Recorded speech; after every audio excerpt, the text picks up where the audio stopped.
So I'll count it off. 1, 2, 1, 2, 3, 4. 1, 2, 3. Just twice go. 1, 2, 3, go. 1, 2, 3, 4. 1, 2, 3, 4. 1, 2, 3, 4.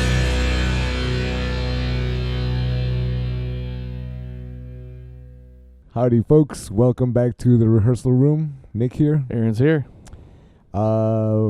Firstly, welcome back, everyone. Yes. We took a week off because I'm a klutz, pretty much. Technical issues is Technical what we like to issues, call them. yeah. Technical issues on my foot where I literally stepped on a nail and Damn. chopped up my foot. Something pretty bad.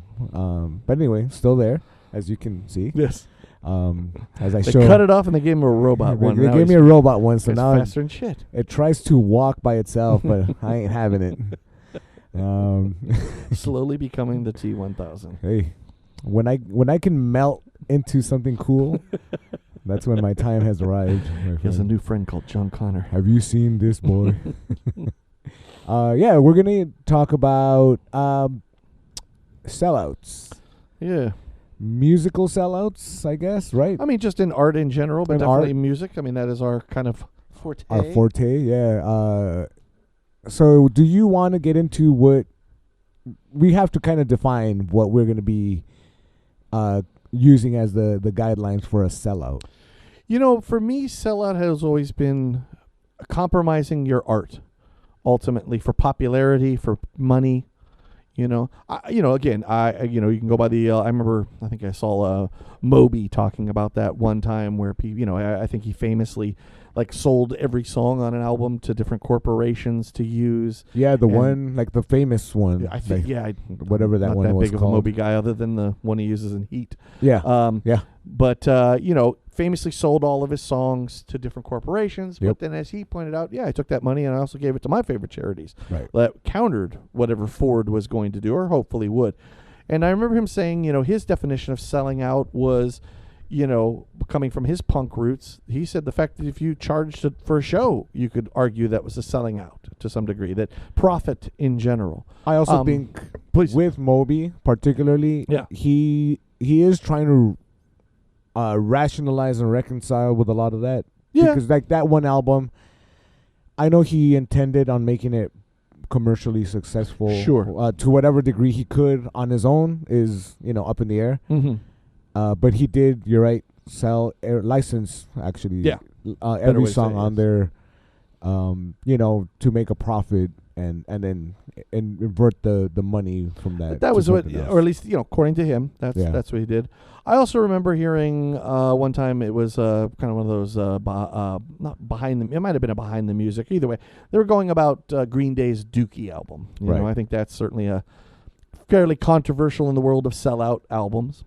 And I remember Elvis Costello saying something that's always stuck with me. I thought it's an interesting take, where he was saying, what is more of a compromise or a sellout, or however you want to define it, if you borrow money from your friend who most likely borrowed it from his parents to make a record in a garage that 5 people are ever going to hear, and you'll never be able to pay him back, Right. or taking a corporation like Warner Brothers money and making an album like Dookie.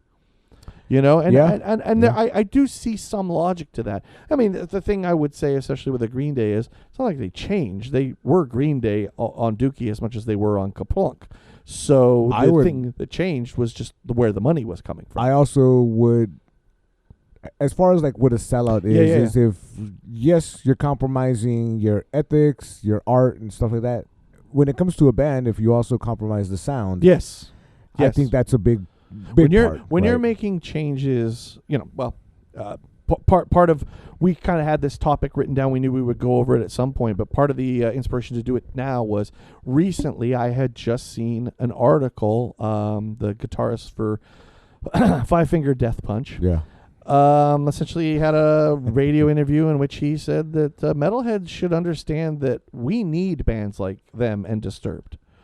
That if they want I have it here where I'm not directly quoting, but enough of what he said, essentially, that they want a scene that's healthy and grows, that you need what he said were in-between bands that can be played on the radio. Introductory bands, kind of. Yeah. I mean, I get what he's saying, but I also think I appreciate the message, but not the messenger. Well, especially when he also then goes on to say things like the song that we put out there is heavy, but not too heavy. Because, I mean, come on, man. You don't want people crashing their cars. Right. And it's like, I guess that's the thing. Like for me, if people were to say, what is it that you don't like about a 5-finger death punch? Yeah. You know, I believe, and he is kind of proving me right here, they sit in a studio and say, where's our hit?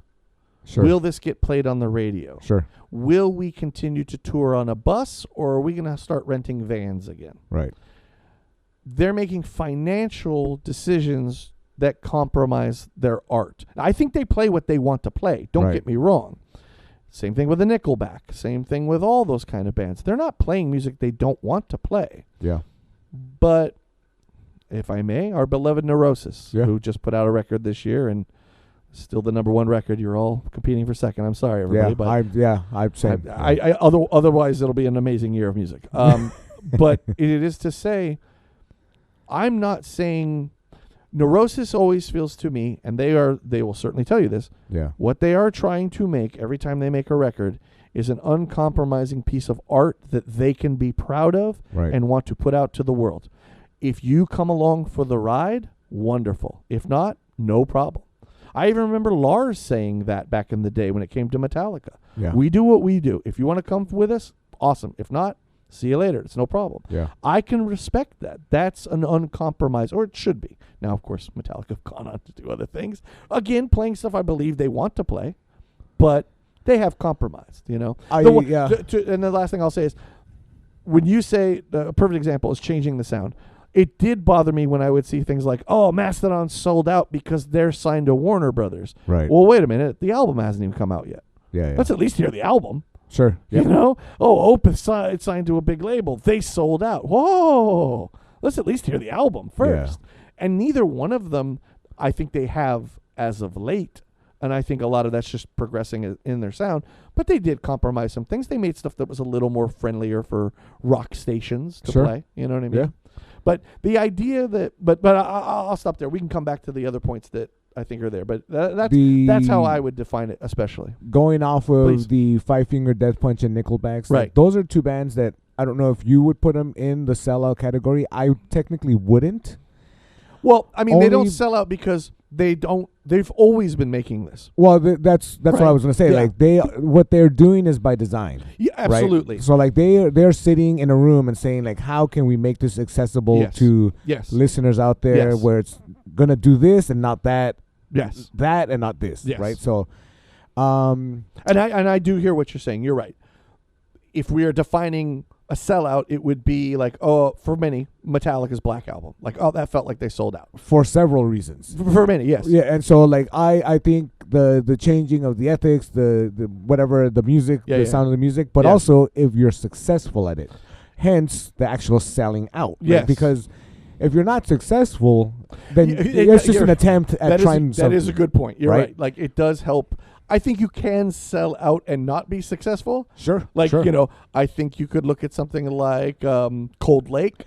Perfect Yeah. example, because this came up earlier when I was talking to David, the Right. guitarist in the band. I think that's a perfect example of somebody trying to sell out, and it turned out you sold nothing. Right. You know? Right. So like technically that wouldn't be a sellout Right. album because it I didn't. agree. Yes. Right. So yeah, and then going back to the example with Green Day, Yeah. I don't, Dookie did come out on Lookout Records before it was bought by a bigger label. Oh, did? Okay. Yeah, yeah. So, and nothing on that album changed.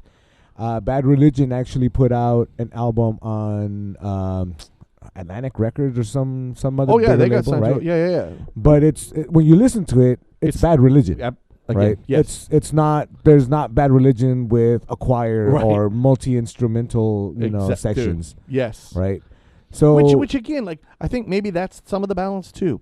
What is the balance between progressing as a band, yeah, trying something new, yeah, and then selling out? I do think, for me, I think the difference is, let's say you try something new. yeah, But if trying something new is going more extreme, or trying something new is like I'm introducing electronics or something, you know what I mean? Like if you're experimenting. Yes. That could very well backfire. It could also be where, changing your sound doesn't automatically mean you sell out. I guess that's the shorter version of what I'm trying to say. We have an example of that with Danzig's Black Acid Evil. Yes. Or Black Acid Devil, Yes. whichever one you want. I like the devil. Hail Satan. So a lot of people do consider that Danzig's Sellout album because he was copying other popular acts of the time. Sure. But let's revisit it again. Yeah. And he's always been a person who tries new things. Yes. Whether it's to his detriment or not, that's another argument. Yes. That one was not to his benefit, No, but he it was wasn't. trying something. Oh, definitely. Where unfortunately it might have been like the flavor of the month type of attempt, I think a culmination of a lot of, again, and we'll certainly, as we've done our Danzig retrospects, we've talked about this a little bit, and we'll even more so as we go. Now that I look at his totality a little different, I also think there was a sense of, I feel like I have been stifled in my experimentation that I was doing in Sam Haines. Yep, So now I'm free of the chains. I'm Sure. gonna go full bore. Yeah. But unfortunately, yes, it was such a dramatic change that it just caught everybody by off guard. surprise. Yeah, absolutely. But yeah. No, great point. Yeah. Yes. So I did look a little bit into some, I guess, past examples of sellouts. One of the, I guess, easiest ones to recall is Rod Stewart. Oh, okay, interesting. I'm not the biggest Rod Stewart guy. No, not at all. Some 3 of his first albums. Fucking bluesy folk rock. Okay, and then goes to And then If You goes Want to My Body. disco. Yeah. So like, Yeah. very black and white. Sure. Plain to see the jump from what I'm assuming he was happy doing that, because when he does the if you think I'm sexy shit, I don't know, it seems very contrived. Oh, right. And you can look back at, like, especially older artists that don't necessarily write their own stuff. Right. Yes. Exactly. And you can yes. hear them say Yeah. publicly in interviews, like, yeah, I was really looking for a new direction. This was kind of hot at the moment, and I kind of wanted to get on that. I wanted to try. I just watched a great documentary on, God damn it, Earth, Wind, and Fire. And they have now I can't think of the song, but they brought on the females. Everybody knows this song. Yeah. Boogie Wonderland. Okay. Yeah. I always was like, well, that's a massive fucking hit, and not knowing enough about Earth, Wind, and Fire, I was like, well, that's not that different. Well, now watching this, you kind of go, oh, I do see why they feel like that song might have felt a little like following a trend more than being Earth, Wind, and Fire. You know what I mean? Right. Still a damn fucking good song. You know what I mean? But at the same time, like, I could get that. There are times where I think the pressure of staying on top goes, hey, this is where the trend is going. Yeah. Maybe we should try doing some of that, I also think that's something reminiscent of the record industry from days of past. Oh, for sure. Right? Where like whoever the A&R person is comes in and says, hey, we need a hit. Yeah. We need a hit because this other band, in fact, famously, the Beatles and the Beach Boys had this unspoken kind of competition where, the Beatles put out this album and then the Beach Boys want to do something that's better. Oh, absolutely. Right? There's definitely a rivalry to try to outdo each other. I mean, I would argue in a great way. I mean, we've all benefited from it. Of course, Rubber Soul to Pet Sounds to Revolver is like, thank you very much for evolving pop music, you two amazing bands. Right. But no, for sure. That's like I guess a better example of where and artist driven also, not A&R driven, not a guy walking in saying, "Hey,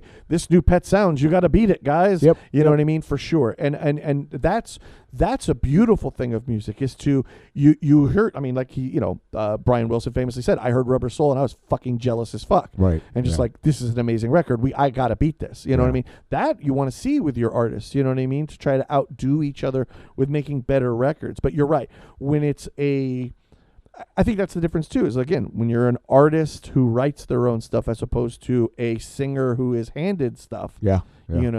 I think that has a lot more. But again, the goals for some of those people aren't the same goals as I mean, Yeah. and let's remember, we may all love Pet Sounds now, but it was not successful when it came out. Not in No. America, at least. Yeah. It was not very successful. It took years because it was ahead of its time in many ways for people to really get it. Yeah. You know, even the Beatles kind of dropped off a little when they went from like kind of Hold Your Hand to Rubber Soul. It took a little bit for people to get it, you know. Yeah. But it is, that I think you're absolutely right. I mean, there's no doubt, like, country music is very much this way, especially when it comes to radio country. Many of these artists do not write their own songs. I Right, remember yeah. very early on when I met my wife, she was into country, or at least watched CMT. So, you know, when they would play a music video, you know, we'd watch MTV and it would give you the artist, the song, the album, the record company, and the year it came out. Well, they would have that, and then it would flip to a second one where it would tell you who wrote the song. Yeah. And it was like, wait, what? And I remember a band, I'm damned if I can remember their name now. I think they're called Lone Star. Yeah, exactly. From Spaceballs. No, yeah, they have the Schwartz. No, but I think they're called Lone Star. And I remember them saying, like, they had this big hit. It was a big hit at the time. And they were like, man, what was that like? And they're like, you know, they brought us a bunch of songs and we were looking through them. And I'm like, what? Yeah. And we saw this, and as soon as we saw it, we knew that one's going to be a hit, man. Right. But, you know, country music has always had that relationship. You have singers Yep. and you have Yep. songwriters. They don't Songwriters. always cross. Yeah. Some of your favorite country songs are not written by your favorite country artists. And that's actually why there's the whole genre of singer-songwriter Right. gets invented, right? Where it's like, well, these two aren't happy with each other. Right. I'm going to just do it myself and be both of them. Absolutely. And in so many ways, you know, with the country thing, you know, Willie Nelson is an American fucking treasure. Yeah. We all know this. And yet his early days of country didn't know what the fuck to do with Willie Nelson. Right. Yep. But he's writing hits for everybody. You know, Everybody. Patsy Cline's, Yep. you know, got, you know, crazy. Well, if you hear Willie's version, you know, as the story goes, I'll tell the short version is essentially she goes to record it. She can't get Willie's voice out of her fucking head. She can't sing it the way she should sing it. Yeah. And they finally had to just go, you got to sing it your own way. Becomes a massive hit. Willie, you know, gets tons of money from it. But again, he has to leave and just do his own thing to finally make it as Willie Nelson because Yeah. he doesn't fit that country mold. Right. But he still could write a million songs for people who could get massive hits from it, Yeah. you know? Yeah. Another way is to look at it, too, is like, as you said, singer-songwriter. A perfect example, another favorite artist of mine, I believe you enjoy him also, Mr. Leonard Cohen. Oh, yeah. You know, Yeah. Leonard knows about 3 chords on a guitar, and the Yep. only reason he knows 3 chords is because somebody said, you're a great poet and you can sing. If you put that shit to 3 chords, you could make way more money, man. Because there's this Bob Dylan guy Yep. who's also a poet, and he's putting it to 3 chords. Look what he's doing. Yeah. So, Yeah. you know, thank goodness, you know what I Yeah, mean? yeah. But yeah, it you know, and again, yeah, selling out is a interesting word that gets, you're right, can be thrown around sometimes unfairly. Unfairly, yeah. You know? I think when bands kind of hit a stride and they are making, you know, money, and obviously with that money, they're going to get more exposure. Yes. The exposure is going to bring more fandom. You know, I if you're one of the people who, you know, for in all the intents and purposes of this Mhm. conversation, found that band or Yeah. performer Yeah. early on, Yeah. you're gonna feel some sort of feelings when they make it bigger, and you know, not necessarily turn their back on the original crowd, but kind of, you know, their priorities change. That's right? what you hope doesn't happen, right? Because, like, as a band, to a degree, Yeah, you cannot control who's going to like you exactly. or not. Yeah, yeah, You know, I think of one. I know I don't think you're much of a fan of them, but I very much like the Monster Magnet. yeah, I love Monster Magnet. They came out with Power Trip. yeah. Is it different to a degree? It's like got a more of a. It's better produced, is ultimately what it is. Right. But the songs are still the songs. Sure. You know, yeah. you're not going to get that one song that starts with "I know you're," you know, you're the one, you know, or you think I'm the one that fucked your mom. It's not going to get on radio. You know what Yeah. I'm saying? But you know, Space Lord was a hit for them. Yeah. They had a big shiny music video. With the irony, of course, is that music video was making fun of other big shiny music videos. Right. And I do remember there were people who were like, "Oh fuck them, they sold out." It's like, but have you listened to the record? Yeah. It doesn't sound that much different than anything that maybe less psychedelic and trippy, but it's still like great Oh, yeah, that's- stoner fucking rock with these weird lyrics. So The core of the recording is still the band absolutely, that did everything else before. yes, they're on it. Yeah. MTV, but again, how much is that you know what I mean? Like, I remember even prior to the album prior to that, they had Negasonic Teenage Warhead. Yeah. Was a big hit on MTV. Now, of course, big hit, depends on who you are, let's be honest. Yeah. But I think they were even like a buzz-bin band for like 2 seconds. I mean, they signed to helped. I think it was A&M. Yeah. A&M's going to put some money into it. They're going to make them a music video. They're going to put it on, call Right. MTV and say, hey, play this. Does it work? Well, they're not on a big label anymore. Right. Corrosion Conformity, another one. They took a pretty big jump from Blind to Wise Blood. Wise Blood's got a ton of great videos on it. Yep. Then they were on a big label, big time for Wise Blood and Deliverance. Yeah. Even nominated for a Grammy. Yep. They haven't been on a big label since. They're still making records, though. Yeah. So, yeah, I just think it's, to me, in the end, as you said, a lot of it is sound. What do you sound like? I don't care who you're signed to, Right. but now, would you agree, and maybe that's where people freak out, is when you sign that deal, Yeah. does it come with, as you said, the A&R guy who comes in and says, I'm not hearing a hit single, guys. Where's the hit single? You know what I mean? Yeah. Here's going back to one of the bands we mentioned. Please. Metallica. Yeah. At one point, Metallica famously in an interview said, "We'll never make a video. Videos are for posers and sellouts." Right. And then they go and make a video for one. Yeah. Right? Which is one of the great videos all time, too. Great video, of course. Yeah. It introduced way more people to that band. No doubt about it. But then you come out with the Black Album, and it's not, yes, it's Metallica, and yes, they're doing the music that they want to play. For sure. But it's compromised. But yeah, it's compromised because you do know that at one point the band sat in a room with a bunch of other people not associated with the music and said, how do we make this accessible? Right. I mean, it's, again, I can't say to one way or the other on that. I mean, everything I always heard, and this is, I remember reading it in the, one of the 10 books I've ever read in my life. But I really bummed me out was I think it was Kirk saying that what really did it for him was looking out at the crowd while we were playing the longer songs, especially like on Justice, and people looked bored. And I'm like, go fuck yourself. You know what I mean? Like, first of all, who goes to a Metallica concert and you're bored by Justice for All? Right. Yeah. You know what I mean? I remember hearing the same thing from the Mastodon guys. Yeah. That they liked playing some of the stuff they're playing now because it seems like the crowd gets into it more. It's not as intricate and proggy as the early stuff. And it's like, well, that's the stuff I kind of like, dude. Yeah, You know what I and mean? even that aspect of it is artist driven, right? Changing it for that. I think it is. But yes, one But of the when things you- you've said with Metallica a lot of times, and is 100%. When you also become Metallica Incorporated, That's it right there. you've got So mouths to feed, and now you have to think about the hit song or Yep. at least keeping the machine going. Because let's be Right. honest, as far as radio is concerned, I don't even know what gets played on a radio anymore. I don't even know who's playing what. Obviously, Metallica, I'm sure, gets played on a radio station somewhere. Yeah. You know what I'm saying? But it is, and simply because they are Metallica, they'll get played on a radio station. So what I think is that the Black Album allowed Metallica to become obviously that big corporation that they are now. Sure. And then you get Load and Reload. Yeah. That's where To me, that's where I felt they compromised the most. I don't even call it a compromise. That for me is where they sold out. Yeah. Because And not because of the haircuts, by the way. Yeah, someone came in. Well, I mean, also the haircuts. I don't care about how short Well, your hair because is. I ultimately I don't care either. Yeah. But somebody came in and said, "What if we change the look?"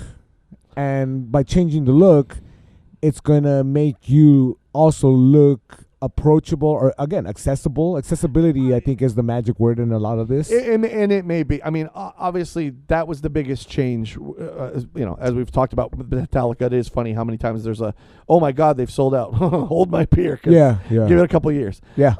But there is that, to me, was the most noticeable one. But you definitely go like I've seen it. I remember Decibel had an article a long time ago where it was looking into bands like My Dying Bride, Yeah. and Catatonia, bands like that did change their sound very much drastically. And a lot of times what it comes down to, for them, they said, and I do believe this for probably most, they were getting bored making the same record every time. Sure. They wanted to try new things. They wanted to expand their sound outwardly and do other things. Now, granted, when My Dying Bride goes more electronic, That's not necessarily the same thing as Metallica making the song a little softer to be played on radio. Right. I will grant you that, although even that can be an opinion, but I grant you that. I just think, like, I think an artist who's been in it, doing it as long as Metallica has, and look, we both agree on this, they proved very early on they were not going to be limited by the walls of thrash. Right. They wanted to expand out of that. Sure. Obviously it's a conscious decision what they did, and yes, I certainly with the Load and Reload really felt like, okay, you're not the Metallica that I want anymore. You've clearly turned away from that, and that's which makes it even weirder when they were like, okay, we're back, we're kind of thrash. This That's is what you want, right? That's the thing. That's what makes makes it, puts them more even, cements the position in the sellout category, because again, it was a move where, yes, they try to stay contemporary. Yeah. They tried, the whole look thing, the visuals, because they were not a band that cared about their visual, their visuals before. That's true. Right? That's true. So at that point where they are the Metallica Incorporated, they're worrying about how they're going to look. They're worried about how they're going to sound, because the music does change. Yeah. Right? And then you get Saint Anger. And at one point, they're like, this isn't really working for us. Yeah. We got to go at least. Death Magnetic, look at us, we're thrash again. We're thrash again, right? So that was the conscious decision to make, to go back to what they were. It always felt like they were kind of like, okay, we heard you guys. We're going to go back to being this. And right. I was like, no, that shouldn't be how that works. Exactly, yeah. So, that kind of big shift in how they were, what they became, and then how they try to be again. That for me is why Metallica is, I can confidently list them as a sellout band during that period. Certainly. Everything they did afterwards, like, I'm not going to argue really about like, oh, maybe Lulu isn't the best album. Yeah. It's what they wanted to do. Yeah. Yeah. No, it's okay. But, I can't argue that, right? Yeah. But like, I can argue about listening to it. I'd like a toilet made of gold. That doesn't make it a good idea. Yeah. Exactly, right? Yeah. No, I and again, also when you don't have people in your corner to say no, maybe when you have so much money that you can risk a Lulu, right? You know what I mean? Right. Because I imagine the whole idea was like, look, this is a once in a lifetime chance to work with Lou Reed. Why wouldn't we? Why would we pass that up? Right. I don't blame you. You know of what course, I mean? yeah. Take the chance, because that's artist driven. Absolutely. Right. And again, I mean, you find very few Metallica fans that will even stand for Lulu. Exactly. So, Yeah. Yeah. I think that's the thing is like, again, you could find a lot of these, and you're right. Like one of the things you said I really love is like, you're right. They always say like, you feel like you find these bands and they go into your little pocket and they're your band. Yeah. I get that, but ultimately for me, it's about the sound. Like Monster Magnet was a great example. I remember hearing a guy on a podcast years and years and years ago. Yeah, I used to like them, but then that, the Power Trip song came on and all the jocks liked it, so fuck them. I was like, well, what? What do I give a shit if the jocks like, like we talked about it with Mother. Like, I get it. I certainly understand. Like Mother felt like it was ours, and then all of a sudden everybody liked Mother. Yeah. You know what I mean?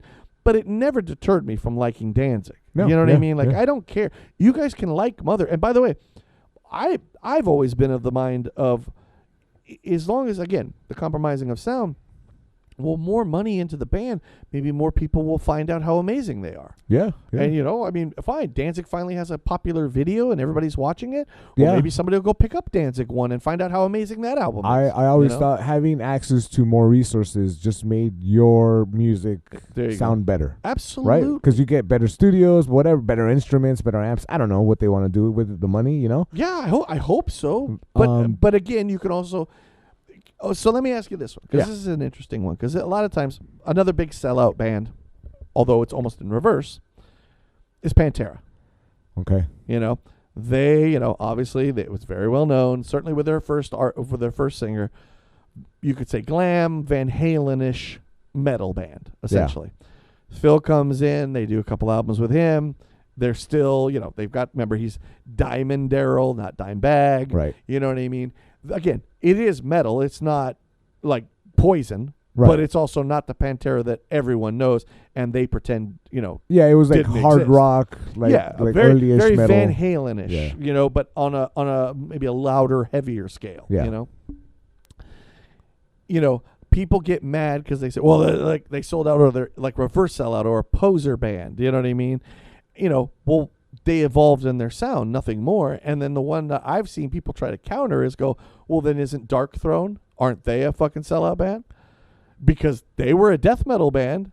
Then Yeah. black metal all of a sudden comes along, and I mean, granted, popularity is, again, let's not get carried away here. Sure. But it becomes the thing to do in extreme metal, and suddenly they completely do a 180 from their death metal roots and go right into the black metal. You know what I mean? So would my opinion be on Pantera or Dark Either Throne? one. Just that idea of like, can you almost, for lack of a better way, sell out backwards? You know what I'm saying? I don't even think that's a sellout. I don't think either one of those Okay. would be a sellout. I just because both of those are again artist-driven changes. For sure. You know, like I that's what I see. I think when like in a band like Pantera, which you know the Sure, the sure. fact that No, I'm coming up to bat for Pantera. No. So Listen. Again, we're not talking about necessarily individuals in it. We're just musically alone. yeah, so I think when you have these three individuals who are committed to a sound, Yeah. right, and then you get a fourth coming in and saying, "Hey, this is what people out there are listening to now. Right. Why don't you give this a shot Right. and see if it hits? Right. Like if it hits with you guys, then we can incorporate Right. it. Let's filter it through the Pantera filter and There see you go. what comes of it. Right. Which, according to all, that is what the story is. Yeah. You know, that Phil comes in and he's like, listen, I love Van Halen. Yep. I love Skid Row. I hear you guys. But, dude, Judas Priest is amazing. Iron Maiden, I got you. But, dude, are you guys paying attention to what's going on with bands like Slayer? I Right. Hate God is Yep. a band that's coming around. A Crowbar's about to hit. Yeah. You know? I mean, and Phil was early into black metal stuff. Absolutely. So And he when- brought that to the guys and essentially is like, look, I think we could incorporate this and we could be a much different band. yeah, yeah. You know, and you're right, artist driven. I have no problem with that. Yeah. Same thing with Dark Throne. Like, Dark I have Throne, no same problem thing. with it. Yeah, because they were there when both death and black metal were starting to kind of blossom No into doubt. what they were going to become. No doubt. You know, so at that point, all they had to do was lean into whichever one Right. they were going to take the mantle of for the rest of time. I you know, and for our benefit, it worked out. and you know? again, as an artist, if you see something coming that just feels more exciting Yeah. than what yeah. you were doing, you know, And if it feels natural for right. you to do it, 100, right? Like, why not? If anything, the only lament maybe is just go, well, damn, what kind of a great death metal band could they have been? Well, You know, that- maybe that that's is- all. yeah, that maybe is- that's what we ultimately lost. You know what I mean? Someone who knows the proper use of AI can get on that one. Yeah, right. It is just to say those, you know, when you talk about selling out or poser or all those things that kind of Yeah. get lumped in together, those are two bands, or certainly the Pantera thing. You know Yeah, what I mean? yep. They are false because this is what they once were and this is what they are now. You Yeah, know what I mean, but then I've seen people try to counter those people with Dark Throne, and I think like, I don't know that it's apples to apples, but Yeah. I do hear what you're saying. But Yeah. at the same time, when you realize, as you said, artist driven, that they heard a sound that went, whoa, wait a minute. right. What if we did that? Holy crap. I Look- got no problem with that. Look at Enslaved. Yeah. They started Oh, off black metal band and then turned Absolutely. into like a weird metallic proggy Pink Floyd type of band. 100%. You know, right? and no one is accusing them of selling out. exactly right. Yeah. But if you were to look, there is a hard change in the Oh, for how sure. that band directs For themselves. sure. you Well, know? and I would hope so in a band that's been around as long as they have. Exactly. You know what Right, I mean? right. Like we want our artists to progress, right? Yeah, I mean, yeah. that's it. But you're right. Like you could argue there are some songs from Enslaved Now that easily could be played on a radio. Definitely. You could probably find people who would say black metal ugh, and Right. play them a song. They go, "Oh, I like this." exactly. You know Yeah, what I mean? Yeah, Opeth is certainly a band Opeth that is another one. has stuff like that. for sure. But they've always been that band, Yep. so that doesn't feel compromise. It feels like a progression. Yeah, and I also think when some people conflate the marketing strategies Mm. that bands Mm. take as them selling out, Sure. you know, famously Kiss, Yeah. which I do consider a sellout band because they played hard rock Yeah. and then they played disco. It's hard to call them sellout when money was always the priority. Of course, but see, but I hear what you're saying. but there with Kiss, much like with Rod Stewart Sure. and even Metallica, yeah. there was a shift that was planned for a purpose. Oh, for sure. right? No doubt. And that plan was not necessarily artist driven. No. Maybe the people in the band, as the businessmen in the band, Yes. more financial Financial, than find right. the perfect chord to which play. Yeah. plays into the selling out. Yeah, you know, and it was successful for them. Yeah, again, I don't disagree. It's just the only caveat I would say with Kiss is that when money has always been the number one, it's got to, you know what I mean? Of course, yeah, but like listen, they wanted a hit. They knew that I Was Made for Loving You was Yeah. going to be a disco hit, and sure as shit it was. and yeah, and like, by the way, they don't play it that often. they don't and play it. No, they don't kind play of it at distance all. themselves. you know, So it tells you, all you need to know. You know, and then they tried making like a grungy-ish album Oh, with like yeah, the Psycho Circus type shit. Remember and they it was- did they first do the Lick It Ups Yep, where they're in the yep. glam shit. Then Yep. they do the Domino where now I'm wearing black leather and we're a Right. little heavier. And Yeah. no. You know, so that band, I think, well, yes, they always intended it to be a financial. Sure. They did you not know, want day jobs. Not at all. Right. So, but those changes in the band, Oh yeah. you know, you can't say Kiss was trying to experiment musically No, when they no, went no, no. disco. No, because I that think- was yeah. that was them trying to sell out. Yes, you know, I so. 100% agree. Yeah. In that sense, I'm with you 100%. But then there's a band like the Misfits, okay. where people call them sellouts because you know they have Misfits, you know, floor mats, Misfits, fucking Yeah. shower fucking caps and all this shit. I don't consider them a sellout band, if Yeah. only for this reason. The Misfits saw that marketing was going to keep their name alive, Right. and when they didn't have the music to speak for it, Sure. they used these products to keep the name in conversation. Well, and I You would know? say also again, as we've pointed out with other bands, like let's start from the beginning. Yeah. Well, from the beginning, the Fiend Club and the stuff you would get when you'd order so marketing and putting in tchotchkes and stickers and buttons has always been a thing. Always with them. been a thing. Yeah. So and again, like I would never ever shit on a band for selling merch. Right. You know what I mean? Yeah, I don't so- care. I mean, I guess I would if you start making Kiss condoms and Kiss coffins, but Which there are. Yeah. I think there is a line. You know what I mean? Like, Yeah, of course. I feel like T-shirt stickers. I mean, yeah. And I remember, if I remember correctly, I believe that was part of Glenn's upsetness, right? That he felt like the Crimson Skull, even though it wasn't his, was being put on everything anyway, Yeah. and that seemed to piss him off, and understandably so. Yeah. But yeah, no, I think that's another thing. Is like, you're right. Successful is part of the sellout, Sure. but you also go, it's not like the Misfits were selling all these T-shirts and that's why they were rolling in Lambos every time they showed up Right. to a show either. Yeah. Like, you could say the sellout, but the problem is like they weren't. It's not like they made a shit ton of money from it either. Well, you know what I mean? Here's why I And don't. maybe the only money they were making, quite I, frankly. I honestly, for a long time, it was. I'm You know, sure. because, and here's why I don't consider them a sellout by the definitions we've been using. Yeah. Because even though they had all the products in the world, all the incense and Mhm. all the Crimson Ghost Mhm. fucking incense holders in the world, the music didn't change. Yeah. Necessarily. No, right? I mean- the music changed, It but it was did. only because it was an updated version of the Yes. Misfits. I mean, look, we can certainly lament Michael Graves in a lot of ways. Sure. Yeah. But, the initial lament was it's not Danzig. Right. Okay, but if those two records are a direct takeoff from fucking... Earth AD. Thank you. Yeah. Or, no, not Earth AD. God damn it. I was going to say that too, and I don't know why. Walk Among Us. Oh, okay. Like, if those two came after Walk Among Us, nobody would blink an eye. Sure, If Danzig yeah. was selling those. Like, it Yep. sounds like... because I know... oh, man, now I'm forgetting everybody's name now. Not Doyle, but his brother. Jerry. I know he famously was like, Earth AD ain't really my thing. Right. Like, yeah. if we're going to do the Misfits again, it ain't going to sound like Earth AD. Yeah. You know what I mean? And he leaned into the Walk Among Us. And like I said, if those two albums had come out after Walk Among Us, so that's the other part where you just go, it doesn't feel like they did something softer or anything like that. It sounds like, those sound like Misfits albums Yep. with just a different singer. So Yeah. again, I'm with you on that. Yeah, no, they are far from sellouts. Yeah. Now, let me ask you this. Can you sell out but still be an underground? In other words, you're purposely choosing a genre Okay. or a style or a look that, while not popular to the masses, is still popular within subgenres. Is that a sellout?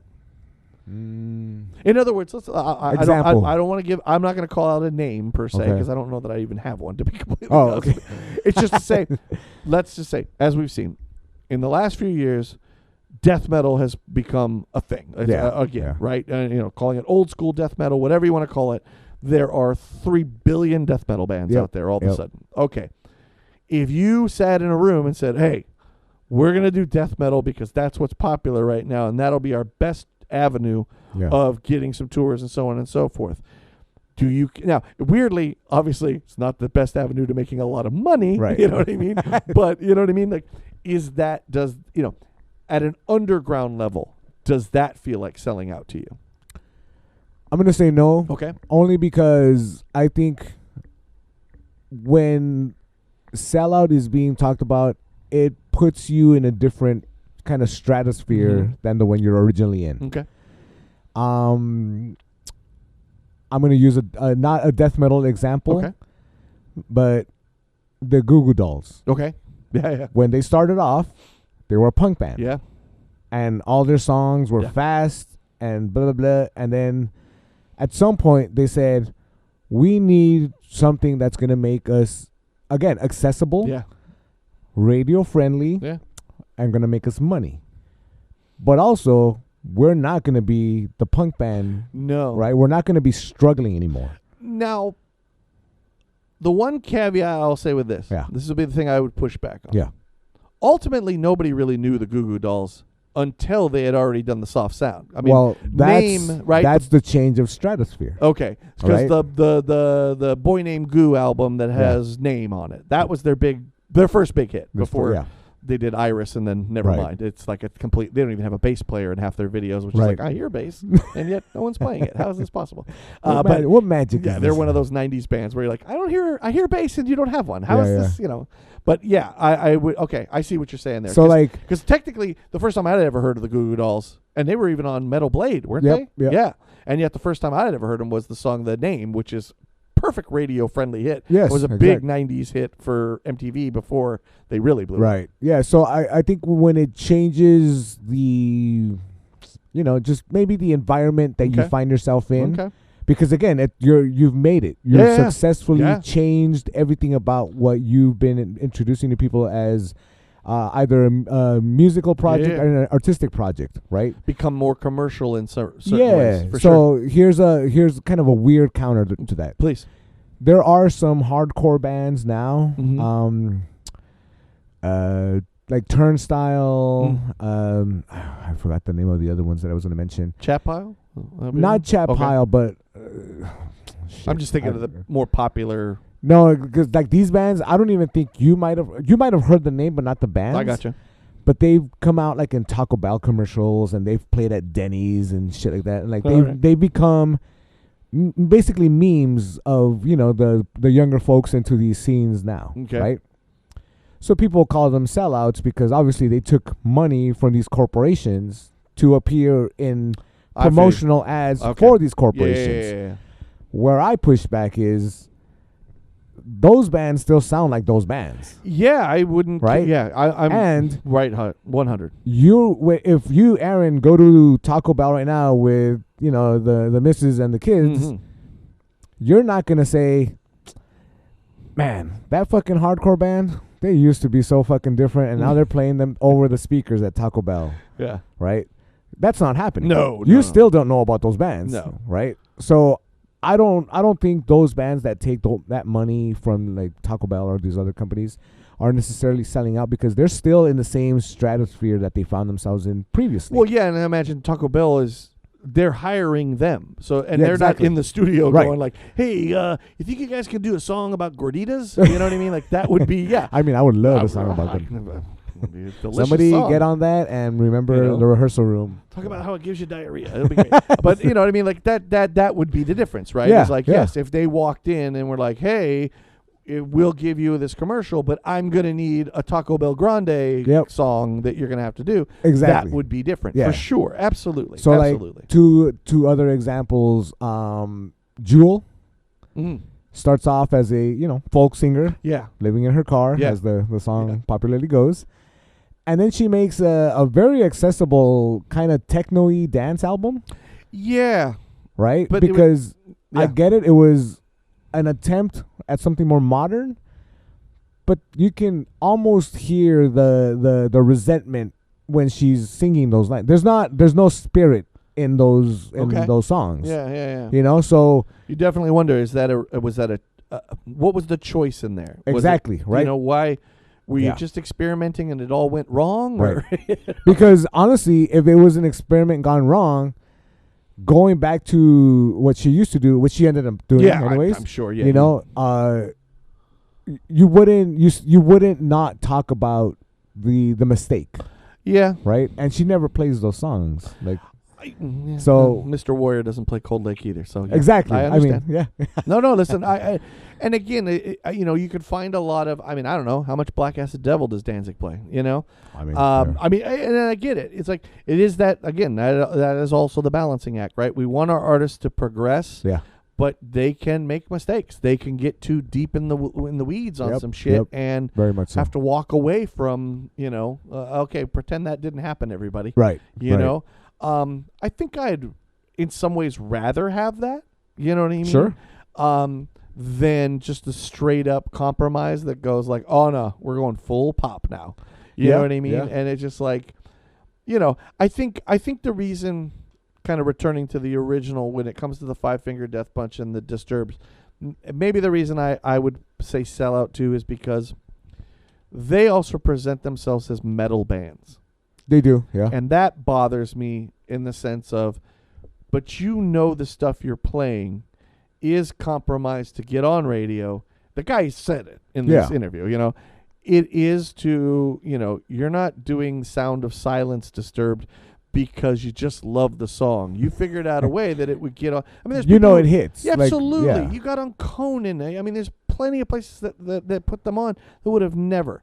But they still sit around like, we're Disturbed. Yeah. We're a you know, crazy metal band that's like scary. And it's like, dude, you're commercial friend. Again, by the way, I think maybe that's where I get upset with it, and I shouldn't, because who gives a shit really? But protective of this thing that I love called metal, and Sure. it's like you are, in some ways, it feels you are usurping metal to try to still get radio friendly hits when metal didn't care about that stuff. Right. You know, when he's talking about the idea of radio, you need it to keep introductory bands. You said that when we were Right. talking. Okay, those I do believe are important, but we've got 30 years of metal that are plenty of introductory bands that we Yeah. don't need a Disturbed or a Five Finger Death Punch to be that.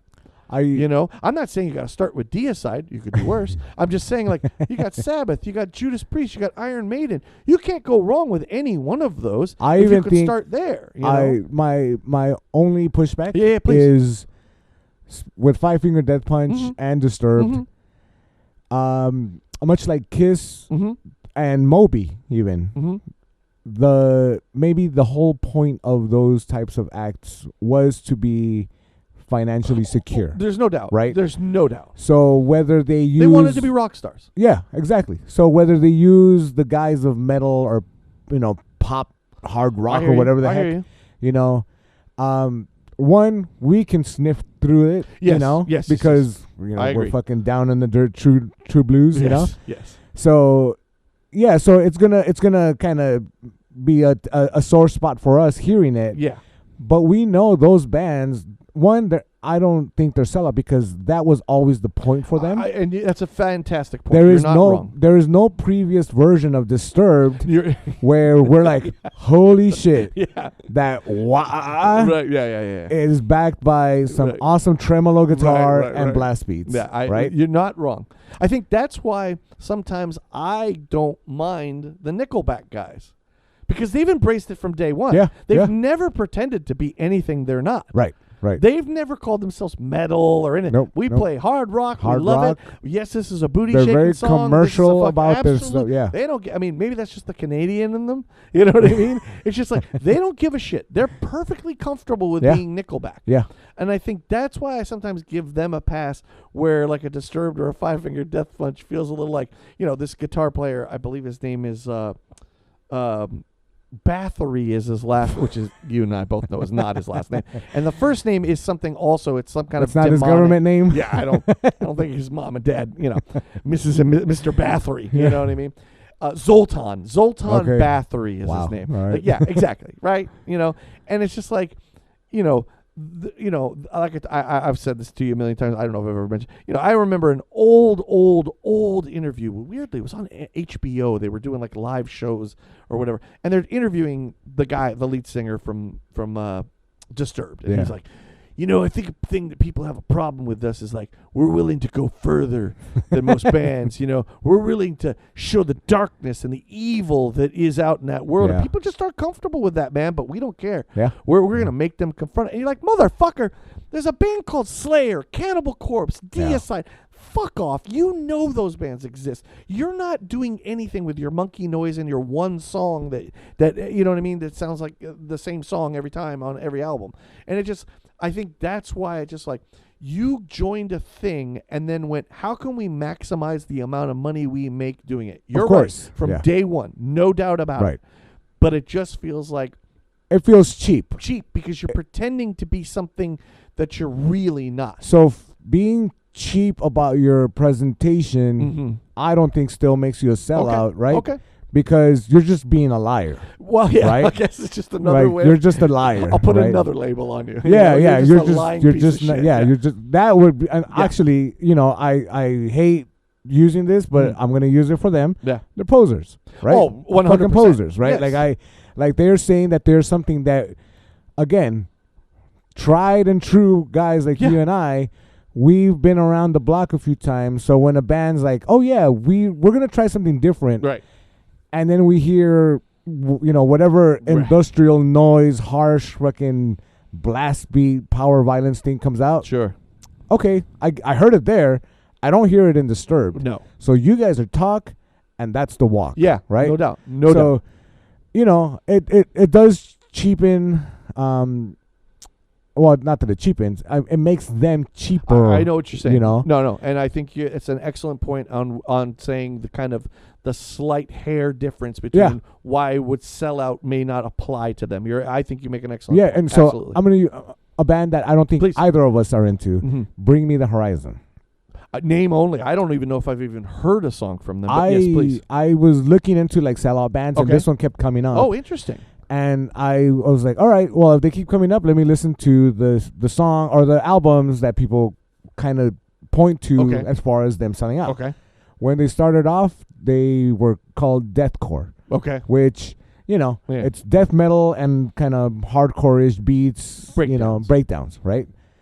But there is a lot of aggressiveness in the music. Yeah, if my limited knowledge of deathcore, I mean, there is some stuff that's not too bad. Right. Yeah. But it's not wholly what I want. Exactly. Right. So listening to the couple of songs that I did, I was like, okay, cool. I get it. This is deathcore.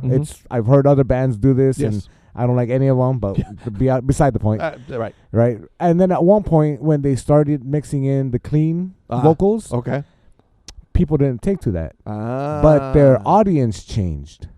Right. The core audience was changing. So their shows maybe started changing in the fact that they were now playing bigger venues, and the faces in the crowd kind of change. And let's be honest, a lot of times with this, females.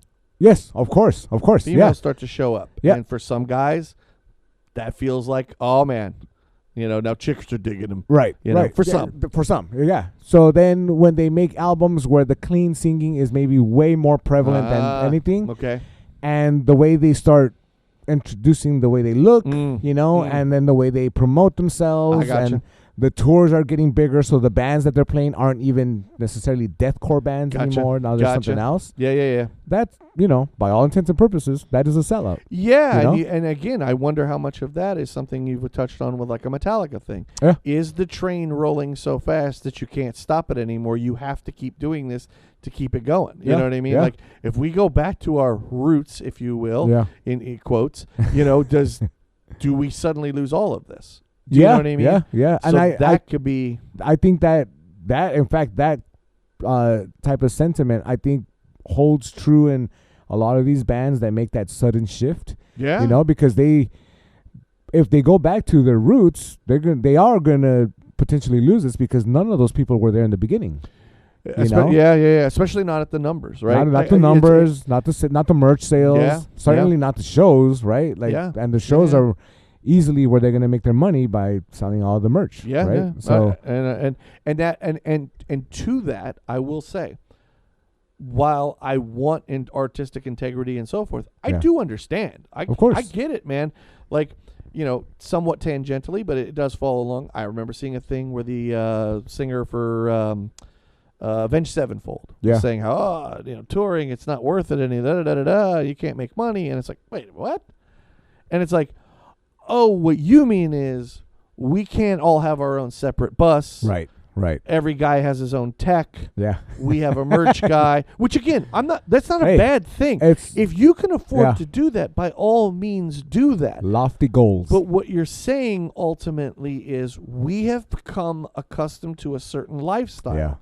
And if we were to actually go out on the road and do the touring we used to do Yep. in small clubs where we would make money, Yeah. but I would also have to, I don't know, tech my own guitar. Yeah. Yeah. Like, or maybe you just get a guy who can do drums and guitar. Yeah, yeah. Instead of one for every, and again, it's easy to say from my perspective.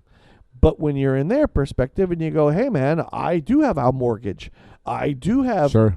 I have a band to look for. I got a crew of 3 guys that have been with us for 20 years. I keep them employed. I can understand that. But see, that's when the stratosphere changed. Absolutely. No, right? listen, and I think that's a lot of it. It's like as I used to say, people be like, oh, you sell out.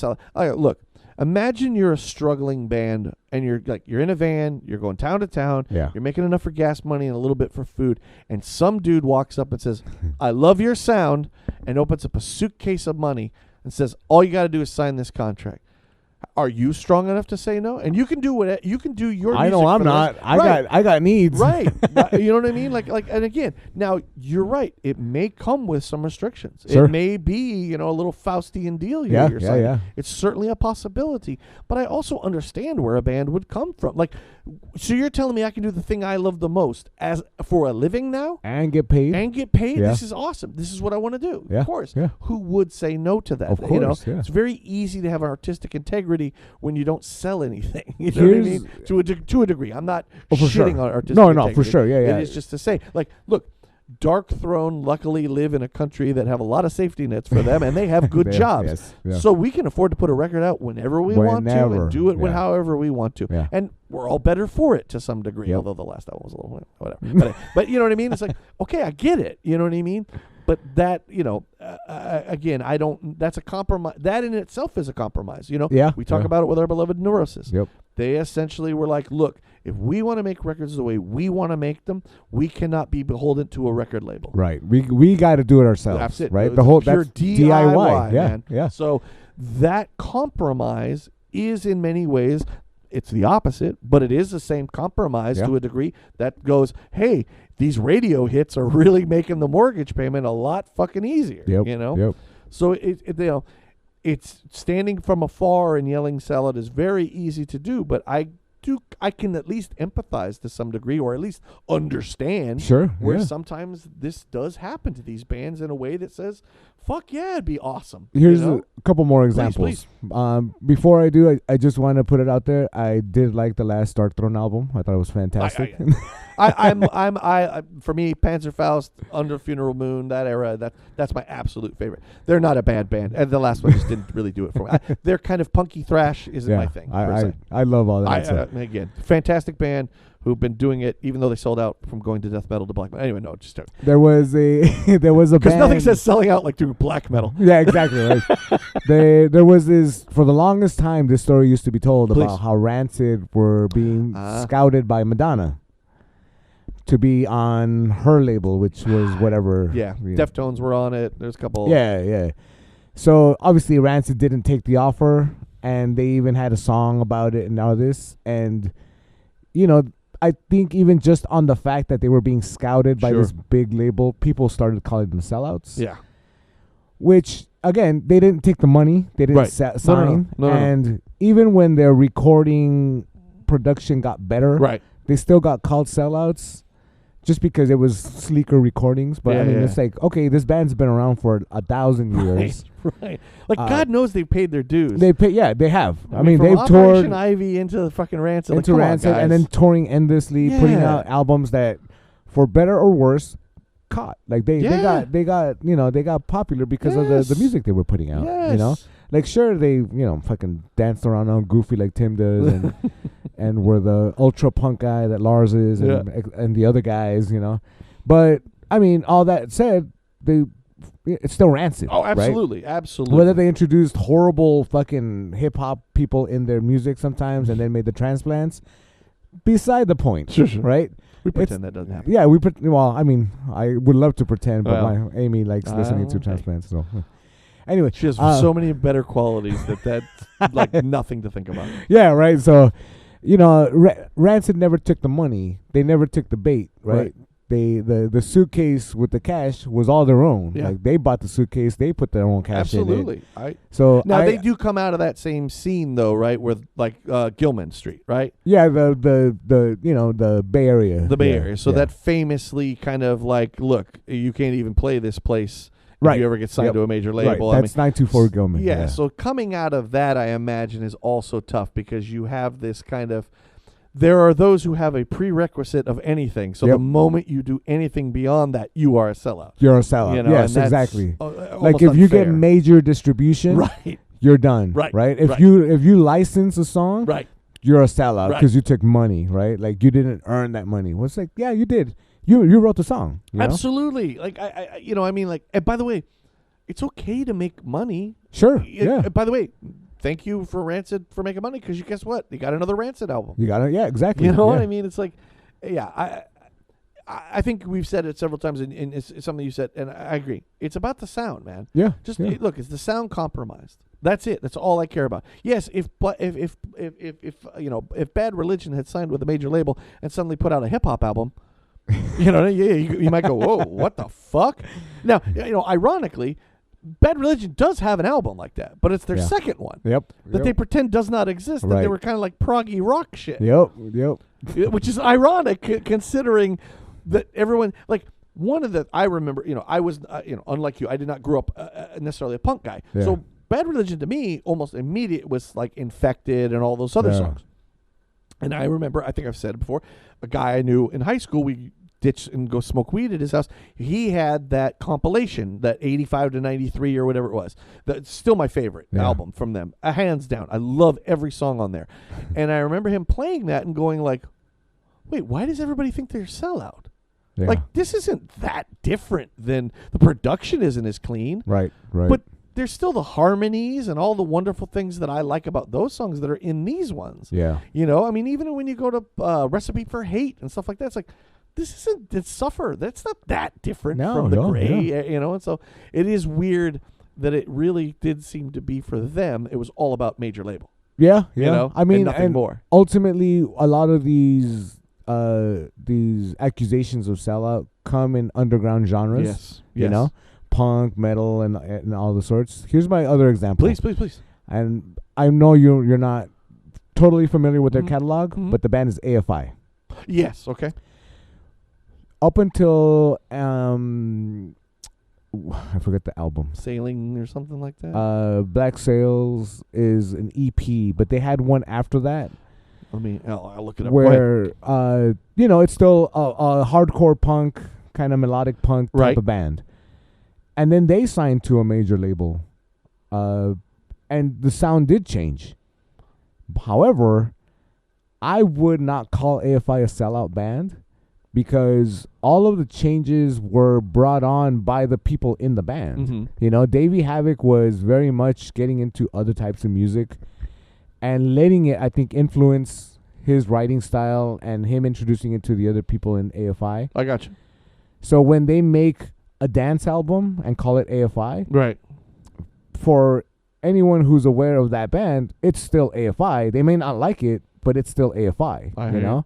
Is the album you're thinking of Sing the Sorrow or The Art of Drowning? Art of Drowning was Okay. the one. Art of Drowning was the last one where it's technically still a punk band, Okay. like a punk record. I got you. Sing the Sorrow has a lot more Of the rock, a little better, like almost better epic production. Yes. Yeah, yes, they yes. have I way know more what you- videos for Yes, that one. Absolutely. I think that's the one that kind of broke them. Yes, exactly. Yeah. Okay. So after that album, they just took off. They didn't play the smaller punk shows. They were playing stadiums and arenas and shit like that. So right.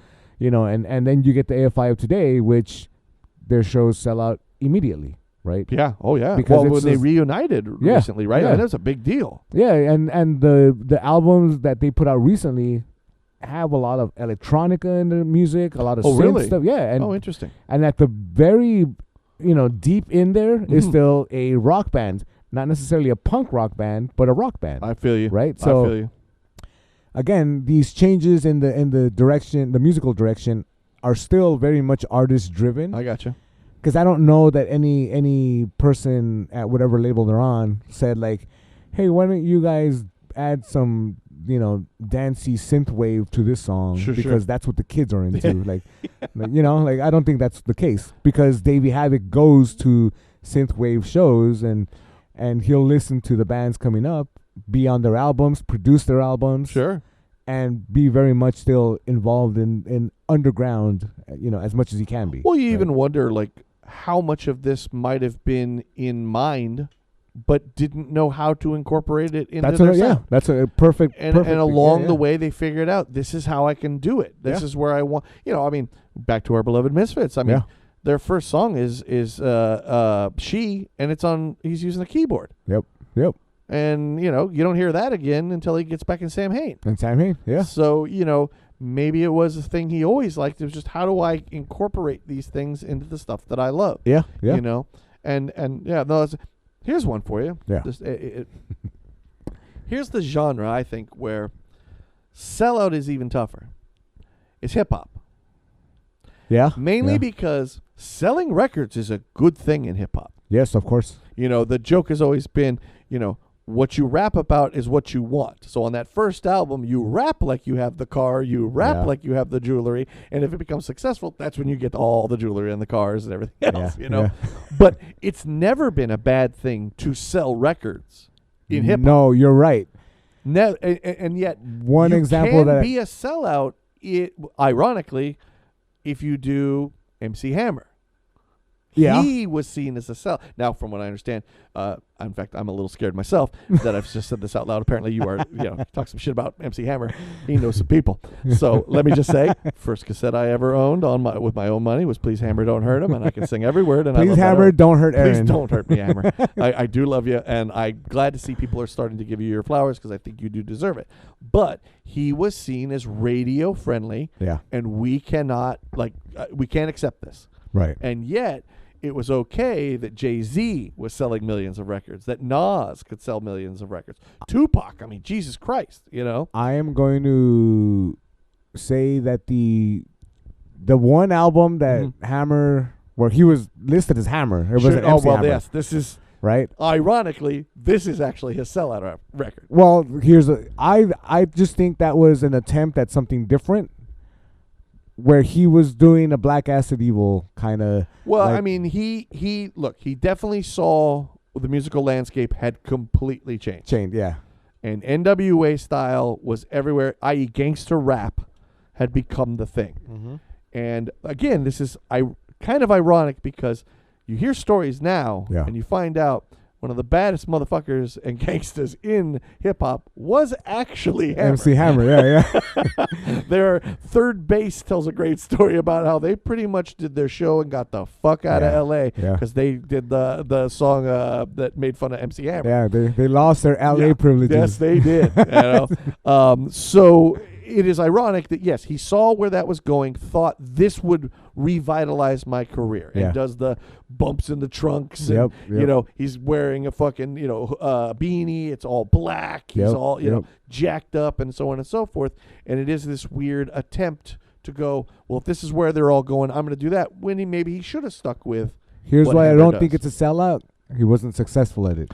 No, because it felt like a reach. It's kind of like, weirdly, who was successful, Vanilla Ice. Yep. Right? Yep. Massively successful, Yeah. but there wasn't anybody that took him seriously. Right. Here's the one that I do think is a sellout, Mhm. and it's Pitbull, Mr. Worldwide himself. Maybe not a big fan. I'm not a big fan. I know stuff from him.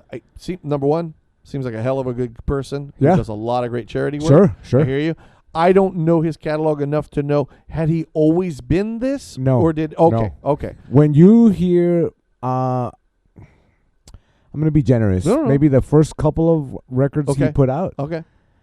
it's completely different from what he is now. So his stuff early on is like what, like reggaeton? No, it's more hip hop. Oh, it is, okay. Yeah, it's And not. then he It's got not to catchy. more like- It's not the pop I gotcha. rap that it is now. I got you. Okay. Okay. Yeah. 100. Yeah, Okay. because now it's way more accessible. Yeah. Now he knows that he can drop a song and have instant fans. Okay.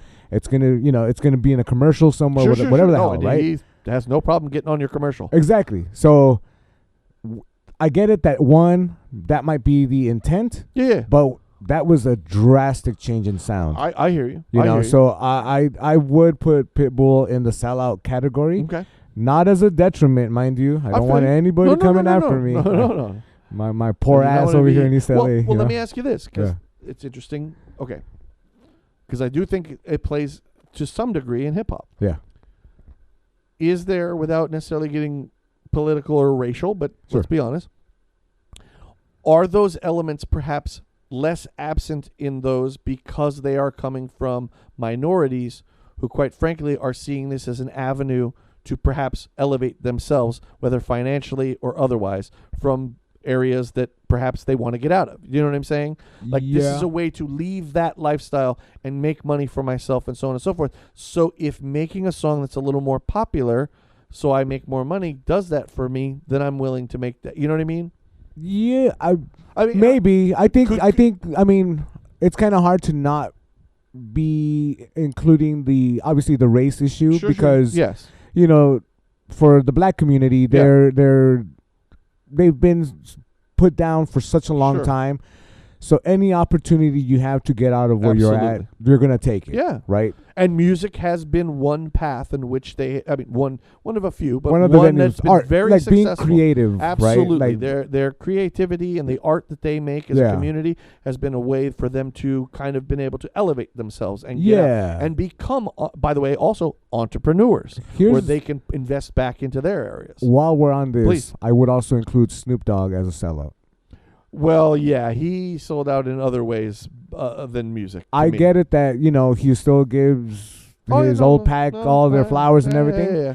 However, when you've got Snoop Dogg hosting the Olympics, and then putting out reggae albums and stuff like that, I get it. Maybe he's curious about reggae and shit like that, but like, Yeah, when he becomes Snoop Lion and Snoop then it's Lion just- and all yeah, that, No, that's- yeah. I think he is far more financially driven than art driven in Yes, many ways. Which yes. okay, look, to each their own. Whatever, you know what I mean? again, yeah, I do think- that might be the incentive now. Yeah. but back in the day, that would have been a different conversation. Well, someone right? you could make an argument even then. I mean, he's Of course, like big you want to get badass- out of. He was a big badass gangster on Yeah, a lot yeah. of his records, and then he came up for murder, and it was like, oh, I love Jesus, and I don't, I don't play these games. And it's like, Right, really? Because your album, you just talked about murdering Right, motherfuckers right, like yeah. it was no problem, So It's just a yes. song, baby. Yeah, well, and most times it is. Let's Yeah, be yeah. honest. It just to simply say, yeah, no, I think, he's one of those ones that has definitely, he's become more than just Snoop Dogg. I Yeah, mean, he's yeah. palling around with Martha Stewart. You know what I mean? Yep. So there is something to be said for that. Like, you had, even in hip hop, you had those borderline bands. I say this mainly because I was just watching some stuff on Netflix, but like, a guy like Coolio, somebody like Naughty by Nature. Yeah. They had big hits, big pop hits, but rappers respect the shit out of those guys. Yeah. They have the chops. They can do it. But there's no doubt Gangster's Paradise is a pop song. I mean, that song was fucking massive. Hip Hop Array and OPP, those songs were massive, So, you can ride that line, I think, a little bit more in hip hop than a lot of other genres. I also think with stuff like that, I also think because they kept their heads, away from the clouds. I hear you. They know. had way more integrity Yes. than maybe some of these other folks that we're mentioning. Well, I think also, and this certainly happens in hip hop, they had some of the street cred. yeah, They yeah. were seen as legit. We knew who these guys were prior to them putting out hit songs. So they're not a Vanilla Ice that shows up and just says, "Oh yeah, I rap too." Right, You know what I right. mean? That helps, especially in hip hop. That's a big yeah. deal. I also think with hip hop as opposed to punk or Mhm, metal, mhm. when your peers kind of keep you in check, Mm. right? Mm. Like it's a little bit more evident, Yeah. right? Yeah. Because in punk, it's let's be honest, Yeah, it's yeah. a lot of people just whining like, "Oh, you made money, you're a sellout," Right. Like that's Right. like we all want our bands to be successful You at were in what they're Minor doing. Threat. You can't drink coffee. Exactly, Yeah, right? yeah. Like you can't charge $10 for a show. Right. You used to charge $5. Right, Like what the right, fuck, right. you know? But yeah, I think in other genres that are maybe a little bit more honest about how they're coming into this, Sure. you know, you don't have that baggage of like, well, my friends are gonna get mad if I Yeah. sell this song, Right. like because that's the purpose. You Yeah. want to get out of your area. You want to 100%. make it. You know, you want to buy your mama house Yes. and get yourself a nice car Yes. and all this shit, right? Like Yes. all the other stuff is just extra, Yeah. right? And But if I have this talent that people are willing to pay for To and they pay want for to it, hear, why yeah. shouldn't I? Why shouldn't I? Yeah. And again, you know, you can be, and even having said that, right? You can be a Kendrick Lamar or you Yep. can be a Drake. Exactly. Yeah. Both are Yeah. highly successful. Yep. I'd Yep. trade bank accounts with either one of them Yep. any day of the week, and Any twice day. on Sunday. Any day. But they aren't seen the same by certain types of hip hop heads. Sure. Yeah. You know, for I believe some legitimate reasons. In Of some course. ways. Yeah. And other ways, maybe we're going a little too far. You know what I mean? It's just to simply say, like, look, I mean, I'm not a big Drake guy. I would always side with Kendrick. I think he's a better all around. Yeah. But Drake can rap. I mean, the guy Sure. does write some good songs. Yeah. You But know. I like Drake. I put him in that kind of pop. rap There's no category, doubt. Yes. right? Where I think he definitely wants to make hits more than he wants to make albums. Yeah. Yeah. For sure. Yeah. I definitely think there's You know, there's and something that's therein is back to our original concept of like defining this, Yes. where it's like, okay, you might want to be making money, but how much of your integrity is going into your art that's Right. going to make you the money? Right. Right? Are you going to change it with, you know, is it going to be happenstance with what people want to Right. hear at that point in time? Right. Or is it going to be what you want to hear? Right. Because that's another thing with, Oh. especially with music. Yes. Right? We always tell each other, especially, you know, we tell each other here, you know, we're making the music we want to Yeah. hear. But if that's what's going to get us money, I don't think that's going to make us sellouts, you know? No. I mean, you Like hope. if somebody came to me and said, hey, you can still play Yeah. Sumerian, Right. but you got to change that bass tone to something audible. Yeah. Well, all right. Well, maybe Well, that's going to start putting me in the sellout category. We've already seen you when know? a bar tells you guys to turn it down. Exactly. You pack it up and you get the Yeah, fuck we out. get the fuck out of there. Fuck we off. get out of Dodge. Yeah. It stays at 10 or we go home. Yeah, no, and I think that's it. You know, a great example of this, we talked about it when we did our review of her first two albums. Somebody that we have been lucky Ooh, enough to yeah. see is Chelsea Wolfe. Chelsea Wolfe. To Yeah. watch her progress, never compromising in what she Never, was never. doing. Yeah. And you saw this wonderful progression of her getting bigger and bigger and bigger Yep. in a way that you never felt like, sell out. You know Right. what I mean? She never felt that way in any way, shape, or form. Even if there was an album I didn't like as much as others, Yeah. you still were like, well, it's still Chelsea Wolfe. She's Right. She's not in any way chasing anything. You know what I Exactly, mean? because keeping true to that ideology of whatever it is she holds true to her music, Mhm. that's what makes people kind of awestruck of her, you know? Like, Yeah. that's what people like in artists like that. That's what keeps you and I coming back to Neurosis, Great point. where we said, you know, they said, we're going to give our all to Yeah. this music, Yeah. and that's all you'll ever get. Yeah, absolutely. And to date, that's all they've ever given. 100%. right? Dude, again, and I think the other part of doing that, when you do that, Yeah. I have to think you have a longer career. Oh, yeah. It's Maybe more you don't fulfilling. have the $40 million sales, Right. Yeah. but you're going to sell records to the point where I don't necessarily have to get a Joe job. Yeah. Yeah. You know, and I think, we've talked about this several times, defining success. I think that's just as successful as Yep. selling 40 million records and Yeah. nobody ever hears from For you again. sure. Yeah. You know what I mean? So, I think, I think we would both agree when it comes to our art in a general way, we want our artists to stay true to who they are. Yeah. Whatever that means. And Whatever if that that means you means. take a left and I don't want to take that left with you, that's perfectly fine. That's fine. You Yeah. know? But the sellout, I'm with you. If your art is compromised simply because it's about selling more, getting more radio airplay, so on and so forth, then yeah, that's a sellout to me, and I'm done with you. I don't. Yeah. Yeah. I don't mind you making a weird album. I don't mind you taking a left turn that seems strange or whatever. You know what I mean? Yeah. But when it's and and you're right. That was a great point you said too. Is like, I don't know. I like to believe metalheads are pretty good at this. I think it probably goes into other places. We're usually pretty good at smelling the bullshit. oh yeah, for And sure. going, okay, yeah, that feels like you're a poser. Goodbye. Yeah, Goodbye. yeah. You're out. You know what I mean?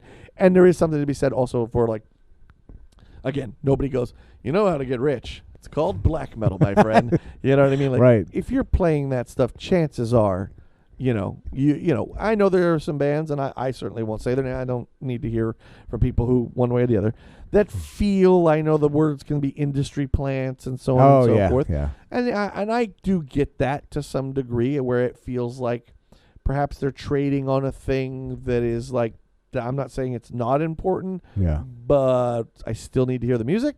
Yeah. You of know? course. Yeah. So, yeah. That's where the what's the phrase where the feet hit the ground? Yeah, you know? right. you Where know, the rubber that's- meets the road. the rubber meets the road, ultimately, that's what it is, That's yeah. all that matters, right? Like, again, all the other parts are wonderful. Of course, I want to see Yep. more people of color, trans people, gay people, women, more in metal, because they will all give different perspectives. I want to Yeah. hear countries that didn't traditionally play metal, because it's going to sound way different. Sure. And it's going to be very cool, and it expands what we love about metal.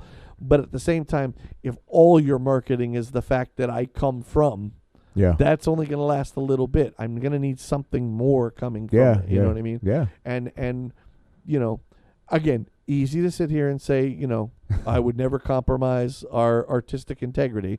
But at the same time, listen, Pepsi, if you're listening and you'd like to sponsor us, Pepsi, I fucking love Domino's, Pepsi. You know, Taco Bell, Boner Pills. Boner Pills. You know, I'm just saying. You know, Hims, Yeah. hers. I mean, anybody. You know, at this Thems, point, I don't Thems, know yeah, more of that. all of them. Yeah. No, but you know, I mean, again, it's easy to say it, but when that guy shows up with that suitcase of money, will you be willing to say, I'm not willing to compromise that art? Some Yeah. people do. There's no Yeah. doubt about it. And others, it's harder. And I understand that. Yeah, you know? yeah. Anecdotal. Please. I do remember, and I think I might have told you this Mhm. story.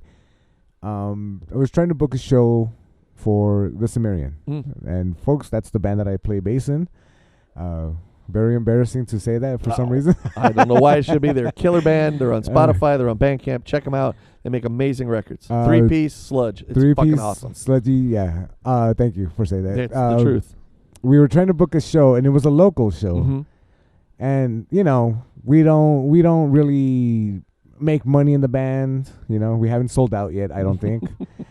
The limo outside says otherwise. You know, and so I was trying to get some gas money for us one time, and it was again at a local show. Yes. And I asked the guy putting the show together, "Hey, can we get $60? Because there's 3 people in the band." You know, and you know, thankfully Aaron here helps me out Always. when he can. And I was just trying to see if we can make some gas money. Right. And the guy's like, "Well, I'm down to support bands, but not when they're into the money thing." Which fucking took me for a loop, because I'm just like, $60, man. Like, I get it. That's sometimes hard to come by, especially at a local show. And it's not you were like, and I need the brown M&Ms taken out. Yeah. Like, look, and by the way, I'm also not demanding $60. I'm I'm asking. asking, is it possible Yeah. just so that we have enough for gas? And the idea that it was like, oh, well, I'm sorry, Your Highness. Yeah. Like, Yeah. Okay. Like, I don't want the veggie platter from Costco. Like, just you know, right. Yeah. just some gas money to get This my is my at homies back 72 home. degrees. I said 71. Yes. I mean, it's. Yeah. I yeah. get the sentiment, Sure. but I don't understand saying it in that way to that. Again, I get the message. Yeah. Just the messenger followed that one up, right? And by the way, we're not in it for the money either. Did Yeah. you hear we play sludge? And Yeah. while we're fucking great, like, if I wanted to make money, I think I'd pick another genre of I music would to have play. long been in a boy band, Right. you know, and We would start an electronic band and call it a day. You know what I yeah, mean? yeah. At least the Yeah. equipment would be lighter. You know? Yeah, It's just- oh god damn. you know what I yeah. mean? It's like it is a weird, like, you're taking a stance at a place where we're all taking the same stance. Yeah, brother. we're right there with you, bud. But we need gas. right. My car doesn't run on good vibes Yeah, and, exactly. and integrity. Yeah, If it did, yeah. believe me, we could drive to New York. But, Yeah. So yeah, folks, what do you folks think out there as far as like what you would constitute as a sellout? Yeah. I know we've brought up a bunch of bands that, you know, might be near and dear to some people's hearts, and granted they're near and dear to Aaron and myself. Yeah, some of them for sure. You know? Yeah. I mean, I do love that MC Hammer album, Yeah. especially the video, because Come on. he's sporting the biggest boner of all time in that video. I want a parachute pair of pants as much as the next guy. Are you kidding me? But yeah, let I us too know. could be too legit to quit. And he is. Let us know if you got any ideas of who else would constitute as a sellout Yeah. and why. Like what is it that changed in the band's direction, Especially for yourself. For yourselves, Where, yeah. what was that disappointing moment when you realized the band you loved suddenly was never going to be the band you loved again? Yeah, because that's a big one too. And have you come back to that band after the fact, right? Because that can be a tough one. that can be a different one. But yeah, Right on. Aaron, what have you been watching? Quite a bit since we have been away for some time. Yeah. Still sticking with the Spider Noir. Absolutely loving that. I think it's really cool. I'm not a big Spider-Man person necessarily, but at the same time, putting it in New York, essentially post World War I, is very interesting, very neat, kind of gangster. Yeah. All the what do you call that? Film noir kind Yeah. of. I love it. Family's loving on that. Dragons has started. I know that's not what it's called, but I'm an old man, so I never remember the titles of things. House of the Dragon. There it is. I think yes. So House of Dragons has started. First episode. Holy shit! Wow, what a great fucking battle coming out of the gates. We'll see how it goes. Wife and I just last night we binged the shit out of it. We are both fans. We did the last season of The Bear. I think they knocked it out of the park. Okay. It definitely one of my favorite shows. The messages speak to me. This idea of trying to find family where you can, and it's never going to be perfect, but you gotta stick with each other, show love, show respect, and you can really make something out of that. I think it's beautiful to see. I think they just killed it, and it's just, as we were watching it, I told my wife, I was just like, this is just another one of those things where you just go, everything seems to meet. Great writing, great actors. Yeah. Everybody is batting 1,000 constantly. I mean, just to see Jamie Lee Curtis in this and the way she is, I've never seen her like that in anything else. The Bear's Oliver one of Platt, those I love. ones Please. that Amy and I were into, but I think season 4 kind of started detracting a little bit more than what we would have liked. Okay. We still haven't seen season 5. I don't think we finished season 4 because we didn't have Hulu for a bit. Oh, okay. But, we got it back again. And, Right on. And we're going to take in season, because I have heard a lot of good things about season 5. It's season 5 ultimately is, to some degree, is you follow them for one day, really. Each episode. And the last one is kind of, I think the last two, the last one is like 50 minutes, and the last one's just like a minute over an hour. But they were great. I'm going to miss those characters. I really like that show, and I think it's just, it's nice when these things come along and remind you that, man, TV really can do some stuff sometimes. Yeah. It doesn't all have to be, no offense to those who like it, but I'm sorry, How I Met Your Mothers and, 2.5 Mins. Right, and right. laugh tracks and garbage, where it's just like, you can really put a message out there and really make a creative, interesting show. Yeah. Let's see what else.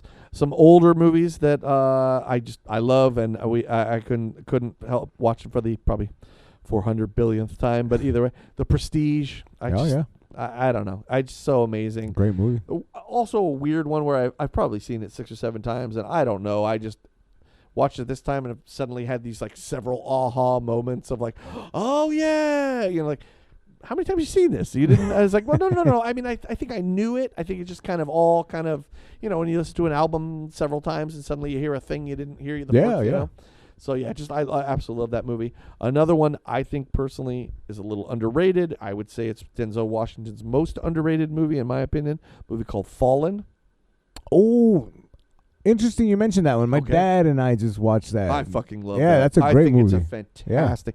I mean, John Goodman, Donald Sutherland, James Gandolfini's in it. Yeah. I mean, dude, Elias Kotis, I think, is the bad guy in Yeah. it. So good. Denzel's never done a movie like that since. You know what I No, mean? yeah. It wasn't very successful. I know that, which is probably why I like it. But, I just think it's really well done, really creepy, and a fun thriller that has some interesting twists in it Yeah. that I don't think you see in a lot of other movies. And I like I said, anytime it comes on, it's on, I believe, Netflix right now. Nice. I had to watch it. Yeah, I was yeah. so That's- excited to that's see it. where we saw it too. And Yeah. one too, that anytime it comes on, I find people who have not seen it and just be like, trust me, go see it. It's fucking great. Man. Yeah, I really That's a dig good it. one. Some of the newer ones, I really, really enjoyed this one. Another Osgood Perkins movie. I think it's the third one he did. Keeper. Okay. It's on Hulu right now. It stars Tatiana Maslany, I think is her name. Maslany. Yeah. Again, this is the guy who can't pronounce shit, so sorry. Most people probably would know her as She-Hulk. She's the She-Hulk. Oh yeah. Okay. Okay. Yeah. And then Ross F. Sutherland, who is Donald Sutherland's kid, one of his kids. I found that out. So brother to Kiefer? I think it might be from another woman. Well, still brother, yes, or still relative to I guess, Kiefer. yes. Although clearly can't be the same age. This guy's a little younger. Kiefer's, at this point, Kiefer's probably the same age his father was when he was very popular. Yeah. Woman goes on a vacation, if you will, a weekend up to her boyfriend's cabin. Yeah. And weird shit starts happening. I would put this in some ways more in the thriller category than horror per se. If you're looking for blood and guts, this isn't necessarily going to be your thing. Slasher film, not going to be your thing. If you like something that's a little more of a slow burn, what the fuck was that in the corner over there? Why when she turned around was the person there that wasn't there when she was looking that way the first time? Oh, yeah. Yeah. That's cool. This is your movie. I really enjoyed it. This is now 3 for him with this, The Monkey, and Long Legs. So far, so good. I liked. I did see some people they didn't particularly like it. I don't know what to tell you. Everyone's a critic. What are you gonna do? Another one that I thought was fantastic, and I definitely recommend people to check it out.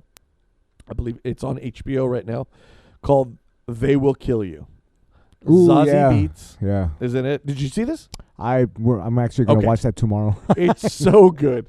I thought it was so much fun. Fantastic. Zazie Beetz is in it. Patricia Arquette, Heather Graham, the blonde bad kid from Harry Potter. My bad. I have seen this. Okay. This was a fun movie. Right? Tons of fun, right? Yeah. I would call it, as I would describe it, Kill Bill meets Rosemary's Baby. Yeah. This woman goes to a hotel to try to rescue her sister, and it turns out this hotel is run by a satanic cult. So, And it is so much fun. Definitely over the top violence in ways that is you're laughing more than you're disgusted in any way, shape, or form. It was recommended to us. I forget what the action one was, but it was like that movie meets Evil Dead. Okay, yeah. There's definitely because of the whole coming back and everything, yeah. The goriness. And as I've said a million times on here, I love watching the previews every Monday. Rotten Tomatoes puts out, or I guess now it's Fandango. They put out the previews. I saw this one, 3 or 4 months ago. I was like, oh yeah, this is on my radar. I want to check this out. Yeah. Thankfully, it came on HBO. Totally worth it. My wife and I fucking loved it. We had such a good time watching it. One that I watched alone is called How to Make a Killing. Glenn Powell, kind of the new It Boy now, Running Man, Top Gun, Maverick. He's in just about everything now. Yeah. Twisters. Ed Harris, Margaret Qualley's in it. It was good. Essentially, he is for lack of a better phrasing, the bastard child of a rich woman whose father pretty much gives her the ultimatum. If you have the kid, you're out of the will. If you abort it, you can stick around. She doesn't, obviously. Yeah. And he's doing okay, but he's not doing great. And decides, well, how many people would have to die before I would actually inherit any of this money? I guess we'll have to find out. Huh. Yeah. I would say it's kind of a dark comedy-ish kind of, you know what I mean? It's not horror. There's not fucking like dark shadows or anything like that. It's okay to laugh at what's going on because a lot of it is kind of silly how it all works out. You know a dramedy, if you will. To a degree, yeah. You know what I mean? One of those ones that kind of neatly starts where it's like, he's in jail and he's telling the story to a priest because he's about to die on death row. So you're hearing his version of how this story goes. Yeah. It was an okay watch. I wouldn't highly recommend it, but it was good. Cool. The last thing I watched, I actually watched it I tried to watch it last night and ended up falling asleep, but I watched it today and fucking this kind of shit is right up my alley. It's called Little Brother. It's got John Cena and Eric Andre in it. John Cena clearly is on some kind of I'm going to do raunchy comedies he's kind of streak right now. There's actually an article out there on some news site where it's like, if you want to make a comedy that hits, you get John Cena involved. I'm telling you, look, I know the average Rotten Tomatoes isn't going to give Ricky Scagnetti a high rating. I'm sure it's very rotten on Tomatoes.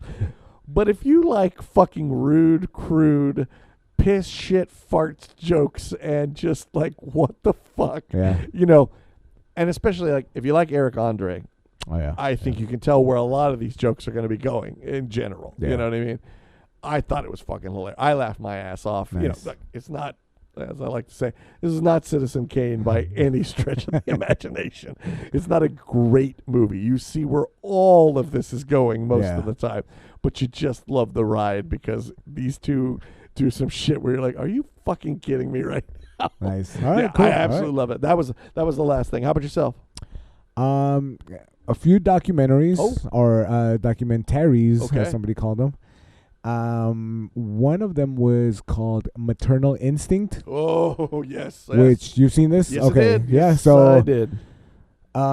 Firstly, I just want to put it out there. Yeah. White people are fucking whack, man. Like this lady. Yeah. I mean, for those spoiler alerts yeah. everywhere. I mean, so it if you haven't happened, seen so this, it's I'm like- sorry. Yeah, it happened. It happened This is already. real life. Yes. Fucking lady gets stopped by the cops. Yeah.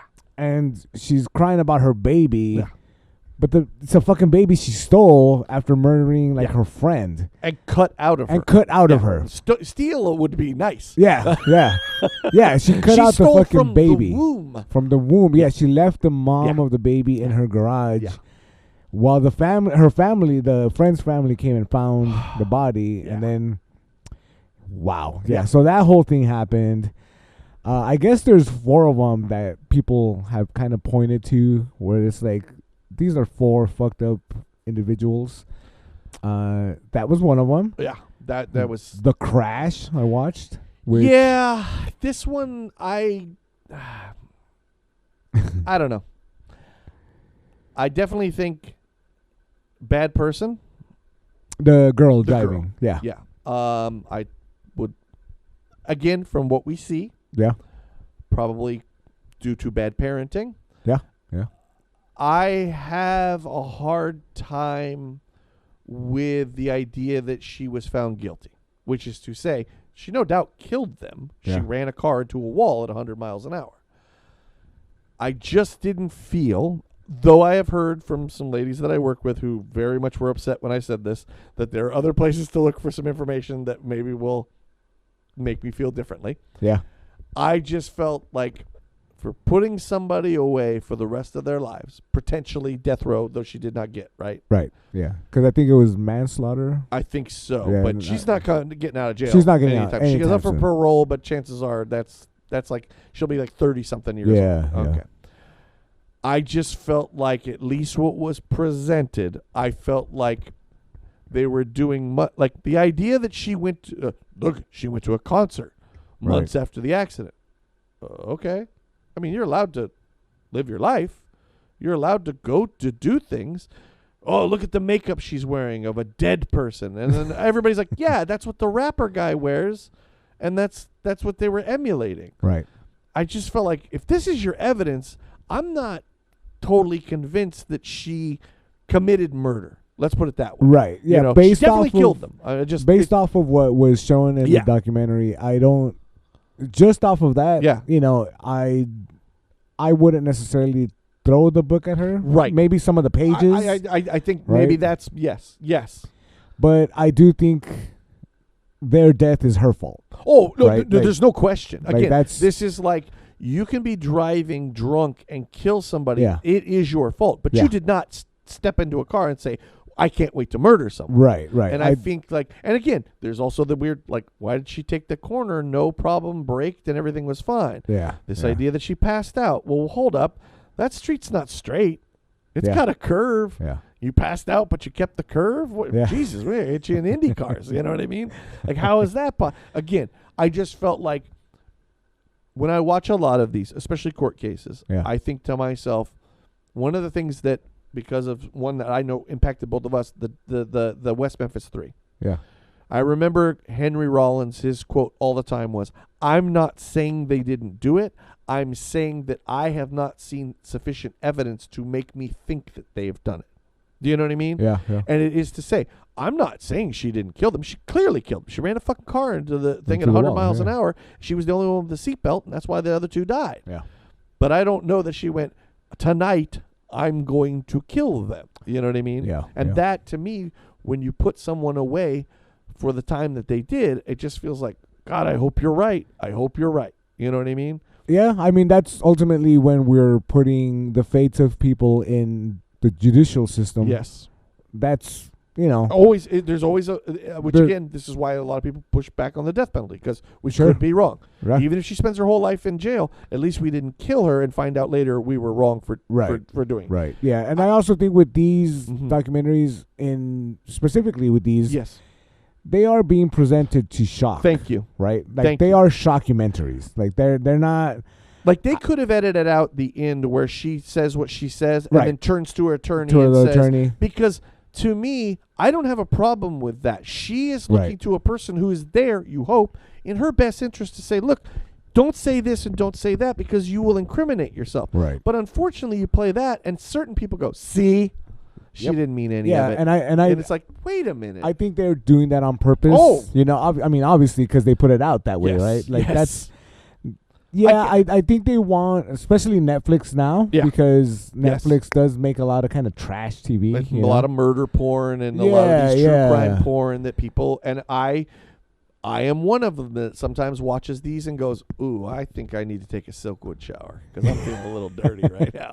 You Yeah, know? so I think they do this because they have Netflix specifically has Mhm. said that they want to create like programming where people just kind of leave it on in the background. Right. Yes, right? we're hearing. Where they're yeah. calling it like second Yes, TV yes, viewing or I know. something? Yeah, where they like there's certain movies where they make sure to retell the plot at least Over twice, and over. Yeah, yeah. so that because people are doing five other things, which is like, yeah. oh my god, Yeah, so like I think these documentaries are part of that, where it's Yeah. like they hook you by giving you the most shocking information. And by the way, the thing in it itself is very shocking. It There's already no is. doubt. Yes. It's a shocking crime, both of them. Yeah, In yeah. every way. But I also think, to your point, they present her in a way that, how do I want to say? I want to be delicate about it. She has an ugly attitude. Yeah, she's not She- nice. She's Like, not nice. Yeah. And it's very easy to hate that Yep. Yep. and then conflate that into, The death She's of a these murderer. kids. Yes. do you know what I mean? And Yep. I think that's where I have the biggest problem. How many people believe, like, for instance, the guy in Northern California that they believe murdered his wife, God damn it. He cut her hands off, and she was pregnant, and he threw her over the boat. Oh, You know who I'm talking yes, about. yes, Okay. yes. Either way, I watched a documentary about that very much sowed where you go, I don't think he did it, or at least not in the way they say he did it. Right. They showed several times if he tried to throw a body out of that little boat of his, he would have capsized. Yeah. And he clearly didn't. So what the fuck?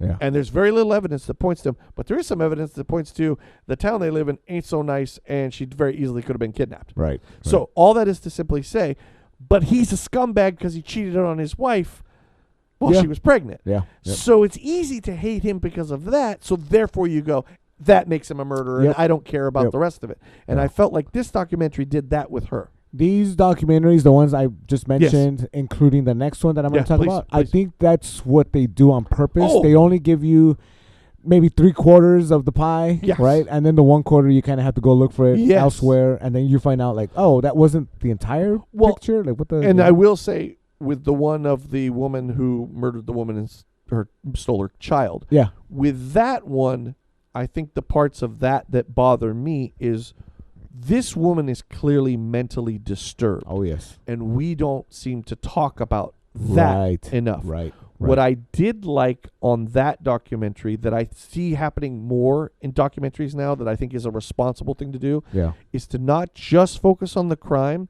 but also the after effects of that crime on Yeah. the town, Yep. the people outside of it, the shock wave of it all.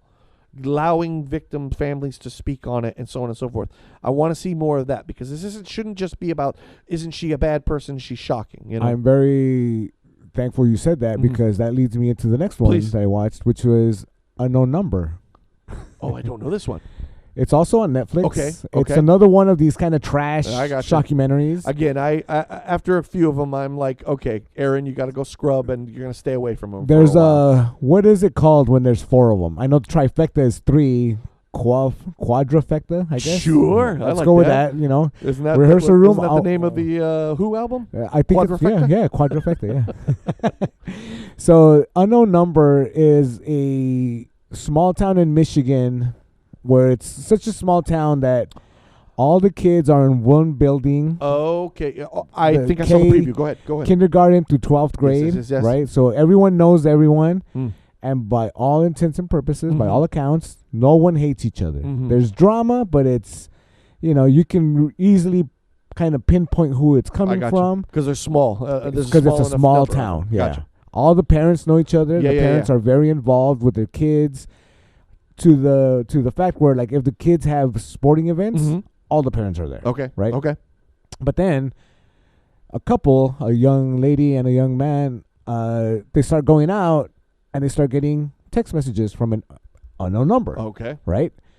And these are harsh fucking messages making fun of the girl. Oh. Yeah. She's, talking about her body and why her boyfriend doesn't like her because she doesn't do certain things to him. Okay. Which they shouldn't because they're like 13 fucking years old, first of all. Okay. Right? Yeah. But the text messages are saying, like, I do this horrible shit to him, and that's why he's going to prefer me, and you're going to lose, and blah, blah, blah. Oh. You should kill yourself, and all this disgusting stuff.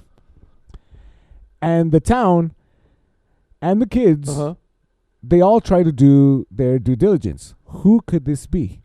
Let's start finding out. But what that creates is a sense of paranoia now. Yes. Who can we trust now? Now? Where before we trusted everybody. Yeah. But now who the fuck is messaging us? So now, and this is brought up not just by the 2 people involved, but by the parents, by their friends. Sure. Like everyone was watching out, like who's texting who when the messages come in. Ugh. And so, at one point they bring in the local cops. And the cop is pretty fucking useless because he does everything.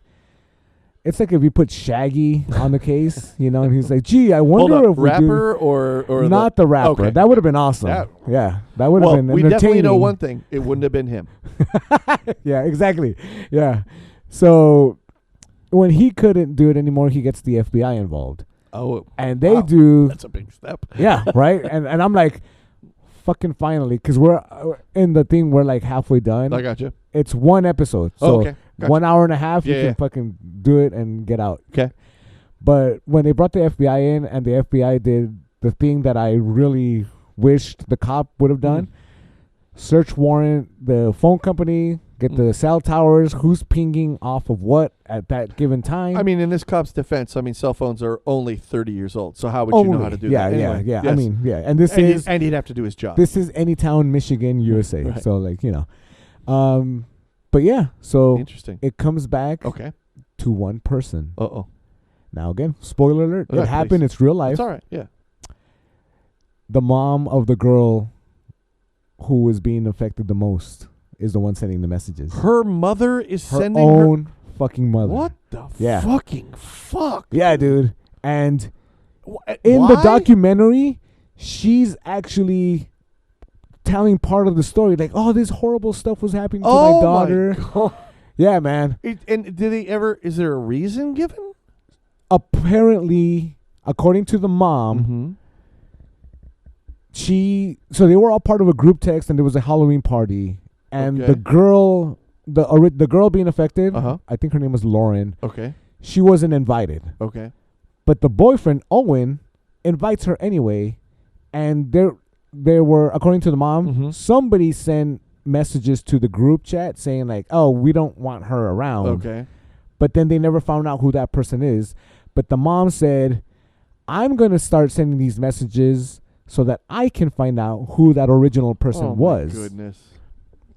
Stupid idea, right? Yeah, Like, very. fucking dumb, right? I'm gonna talk shit to my own To daughter. my own daughter. to I'm gonna tell find my out- own daughter to kill herself to find out who Jesus. might have been sending those messages.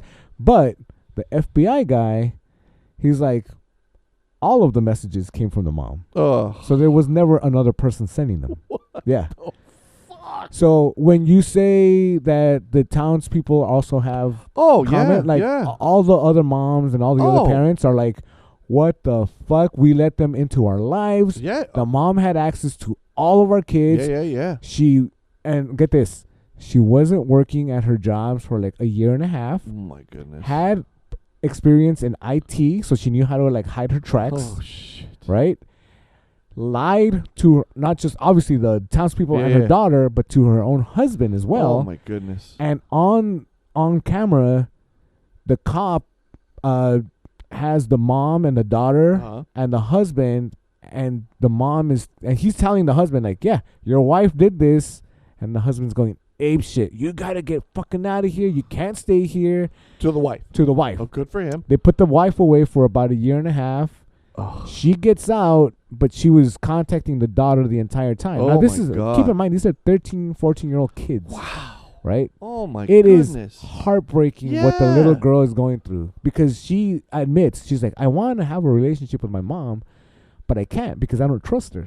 Well, wow. Yeah, it's such a Wow. horrible fucking story, man. Yeah, dude. And again, like, what the fuck is? I mean, clearly something's wrong with this woman. Clearly, yeah. But these are your children, for Your fuck- fucking kids. Yeah, yeah, Wow. yeah. It's such those fours. I forget what the fourth one was, but with the sorry. three that I mentioned, Yeah. it's just like, this is why I hate documentaries anymore. Like, it's just like, you're not informing me. Like, you're informing me there are fucked up people, but I could look Yeah. out my window and see that. I like, think that's where you're one dude. Great point. Yes. Like, I wish they would get more. Like, one I watched that you remind me of was on HBO Yeah. called the Yogurt Shop Murders. okay. This felt much more to what you're trying to say, where it's like, no, I wasn't informed that they're bad people. Right. But what they did was say, number one, shocker, cops lied and Yeah. put two guys away for their life, including one on death row for a crime they did not commit. Right. Who could have saw that coming? Yeah. But how this has affected the entire town. How they've shown these parents who for years believed these men killed their kids, then somehow were exonerated by DNA, Yeah. but they still were like, well, I still don't know if I totally believe it. Only then, because of DNA, to find the actual killer, who, by the way, has been dead for 5 years, so there's no way to prosecute him. Yeah. Yeah. And just how it has affected this town for so long, all the families. The saddest part of that one was when they asked them about how they feel now that they've essentially, now we know who actually killed your daughters. How do you Right. feel? And it was nice because you heard them say, I do feel like I can finally move on with my life now. Yeah. There is yeah. some closure.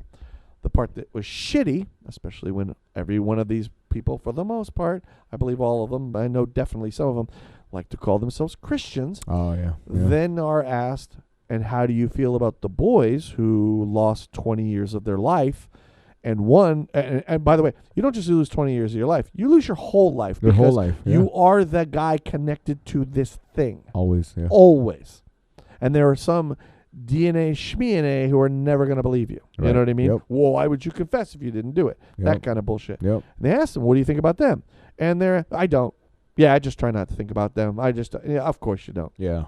You know, you can't find any forgiveness in your heart. You can't find, that. And it's just, that's where I feel like, okay, we're not just being exploitative about a murder. We're trying to show you, one, when the cops fuck it up, look how it can fuck up so many other things. Yeah. Yeah. When they try to just pin it on anybody, on and on and on, but also to see how this affects these people, the victims' families. Yeah. By the way, when people are put away for a crime they didn't commit, well, you've created more victims now. Yep.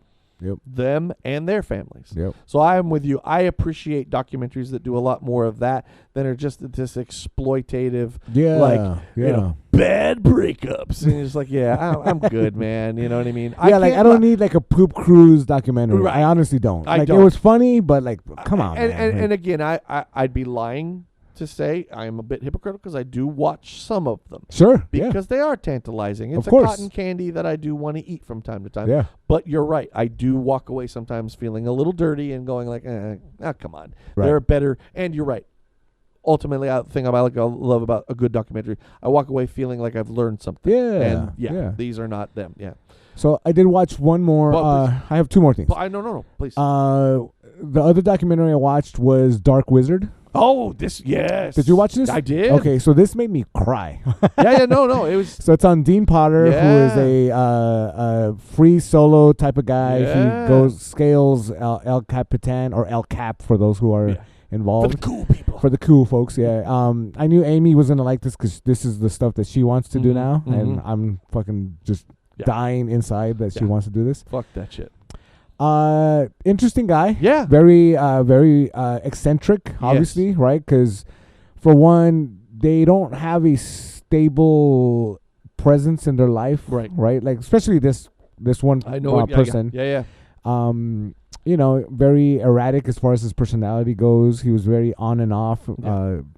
Again, very eccentric is the best way I can use because and may have been suffering from depressions and stuff like absolutely. that. Yeah, of course. There were some mental problems that would add to some of the stuff that he was. Yeah, and I think his kind of refusal to get professional help, which I don't necessarily blame him for because some of that stuff can be more detrimental than helpful. Sure. But when he paired up with the one woman who had been a representative of Patagonia and like left her husband, I mean, that whole thing sounded off to me already because it's like, man, this whole family is being broken apart. But then they showed how happy they were with each other. Yeah, they I mean, and you get the sense even when she first got to know him when he was working with Patagonia, there might have been something there. It just different time and different just time. wasn't. Yeah, but I hear you. Yeah, and so and again, if the previous partner of the lady, wasn't. If it wasn't working out with them, I'm not one to be like, oh, well, you should have stuck it out for the kids. The documentary wasn't so much about that relationship, so we don't know all the ins and outs of what was going on. Exactly. So when they did include the fact that Dean Potter got along with the ex-husband and the kids and everything, kids especially, that was awesome. Yes.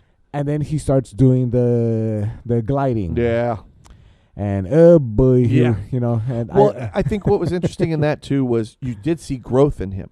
Yes, very much so. He was happy. That was beautiful to see because the other part was interesting is like all I knew about the other kid that's the big climber guy, the one that just climbed that building over a couple weekends. In China. Yeah, was I just knew he was climbing. Boy, he's kind of a dick. Oh yeah, not all the time, but just kind of like I could see where he could be the bane of your existence if you're fucking Dean Potter. This little shit just does these things like he does them like I'm doing them to experience it. Right. I want my soul to feel El Capitan, and he's like, there's a rock, I should climb it. And I'm gonna break your record. Right. And by the way, not just break it because I'm struggling to do it. I broke it. Oh, did I?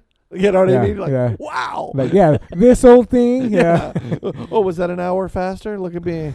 You know what I mean? It's like, Jesus, man. Yeah. So when they started doing the gliding with the suit, the squirrel suits and all that, firstly, fuck that. I don't need to be gliding around like that. No. Nobody else does, but if they did, and as they say, that is for the birds. Exactly. Yeah. They have wings. We don't. Yes. Not even Red Bull is gonna get me to do that, right?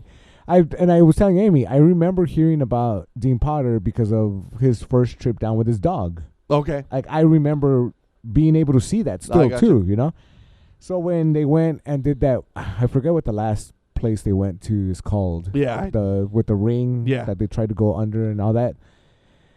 Man, that's heartbreaking, first of all. Secondly, heartbreaking because he couldn't let that hunger go to Yeah. be competitive like that. The competitive nature of it ultimately Is I don't know that was 100%. Obviously, I would argue hitting a rock is what was his ultimate demise. But yes, it is to say that yes, this kid that he was doing it with began to push him Yeah. because he was a protege that my Padawan has suddenly Right. become much better in the Force than I have. Yeah. And that competitive spirit reared its ugly head again, and he may have been pushing himself to limits that maybe he just couldn't do. And Yeah. I mean, the other part is like that sport. I remember, I think Real Sports on HBO when it was on did a thing on that. It's like 7 out of 10 people that do this shit die. Yep.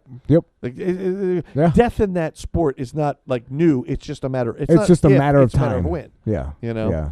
The other one of that documentary that stuck out to me, I hate to even laugh. I don't mean to find it funny. I just find it weirdly ironic. Do you remember the part where they were like, you can't free solo off of El Capitan, you can't jump off of it, it's illegal. Oh, So yeah, they did yeah. their protest. Yeah. We're going to jump, you'll take my parachute, but it's like, we're going to work together.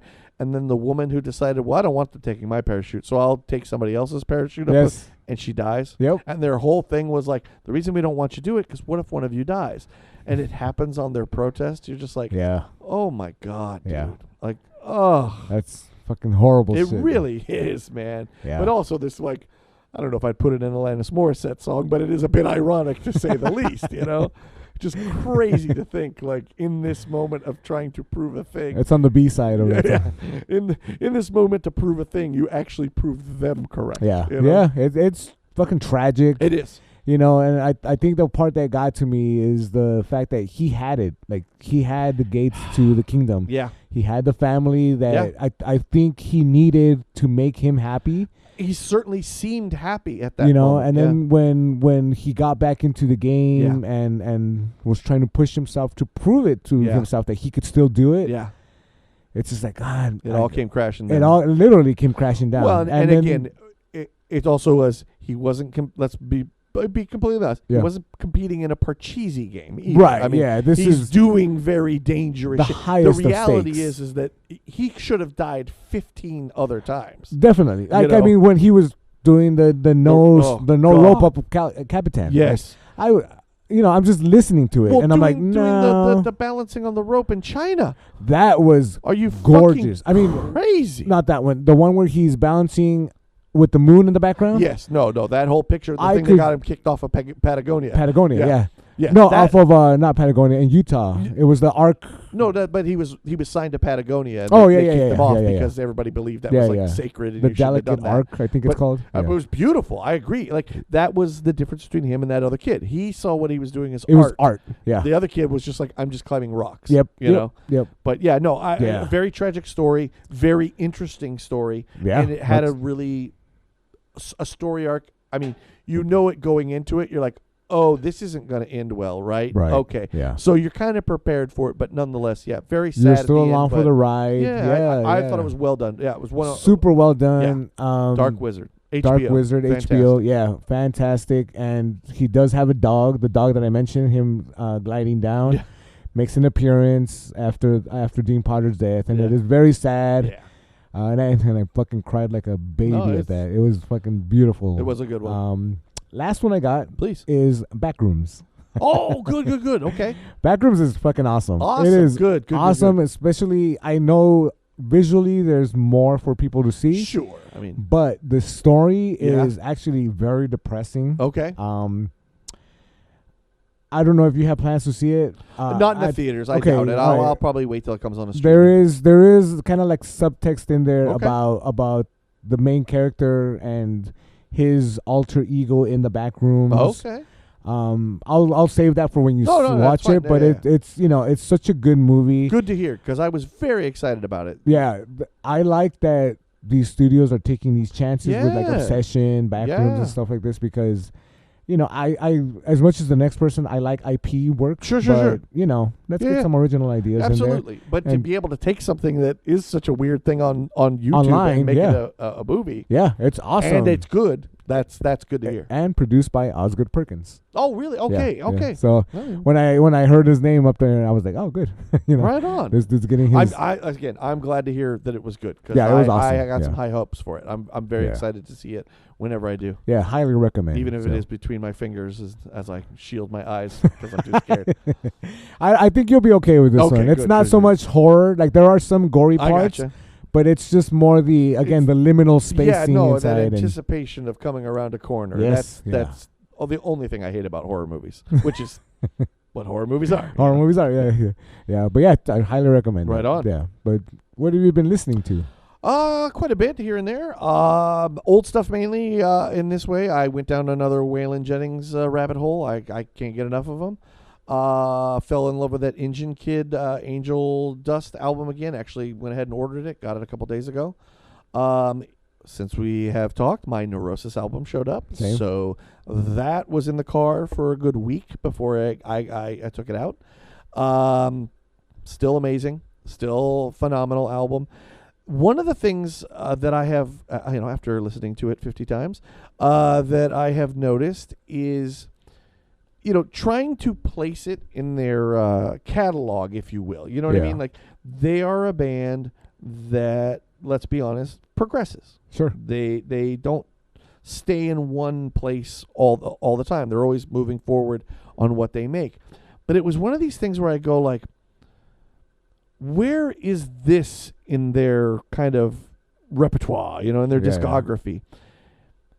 And what felt funny to me was, I think for some, I won't speak for you, tell me if this is true, Yeah. that Honor Found in Decay felt the odd man out. And that Fires Within Fires was like, okay, cool, it's short, but cool, here we go again.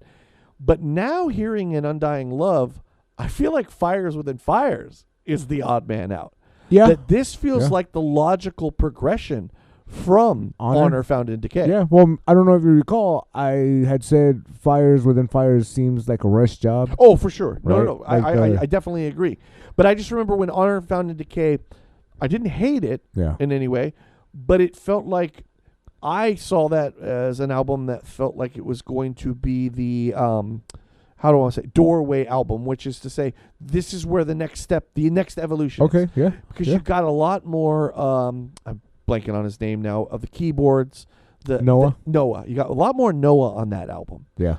Songs were longer. They had moments in between and so on and so forth. Yeah. And I just felt like, okay, if this is where we're going, right on. But Fires Within Fires, like, abandons all of that. Yeah. Like, cuts out all the fat and just goes for it. Yep. And it's funny now to hear this and go, oh, yeah, okay. I always thought the one was the kind of out of bounds album. It's like, no. This is clearly the follow-up Yeah. to Honor Found in Decay. Yeah, To me, the more I listen to it, and the more I listen to it, the more I love it.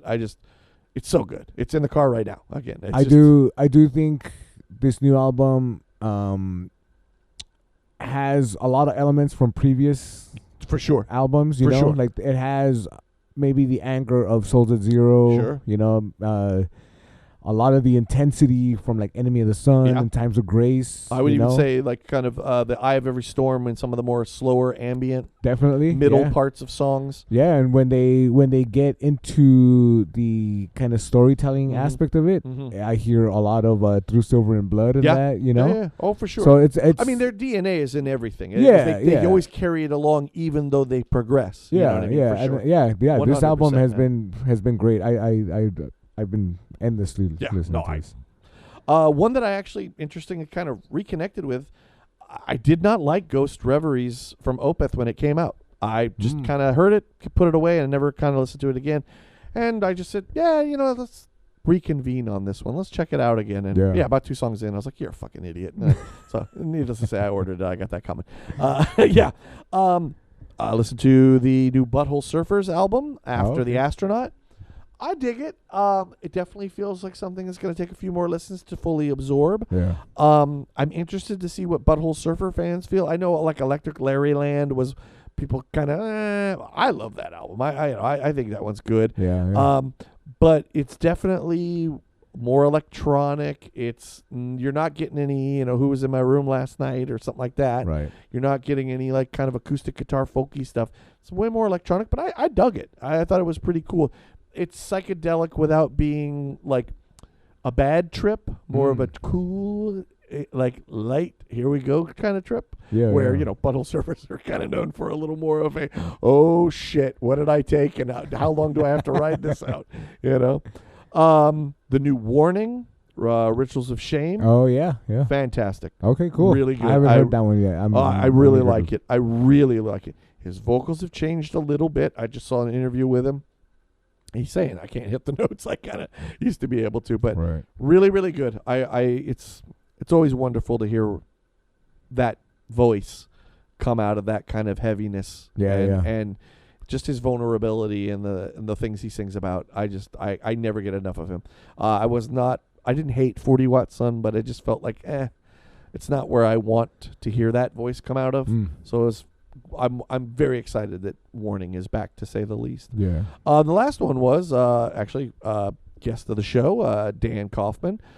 Put a big list of stuff that he was listening to, and the only one that stuck out for me was a band called Gout, Actual yes. Bastard, Yeah. from Scotland. Yep. Fucking great records. Just the EP, I think it's 5 songs. Oh, every song on there really just moody, dark, like just really, really good. I really, really enjoyed it. So thank you, Dan Kaufman, as always.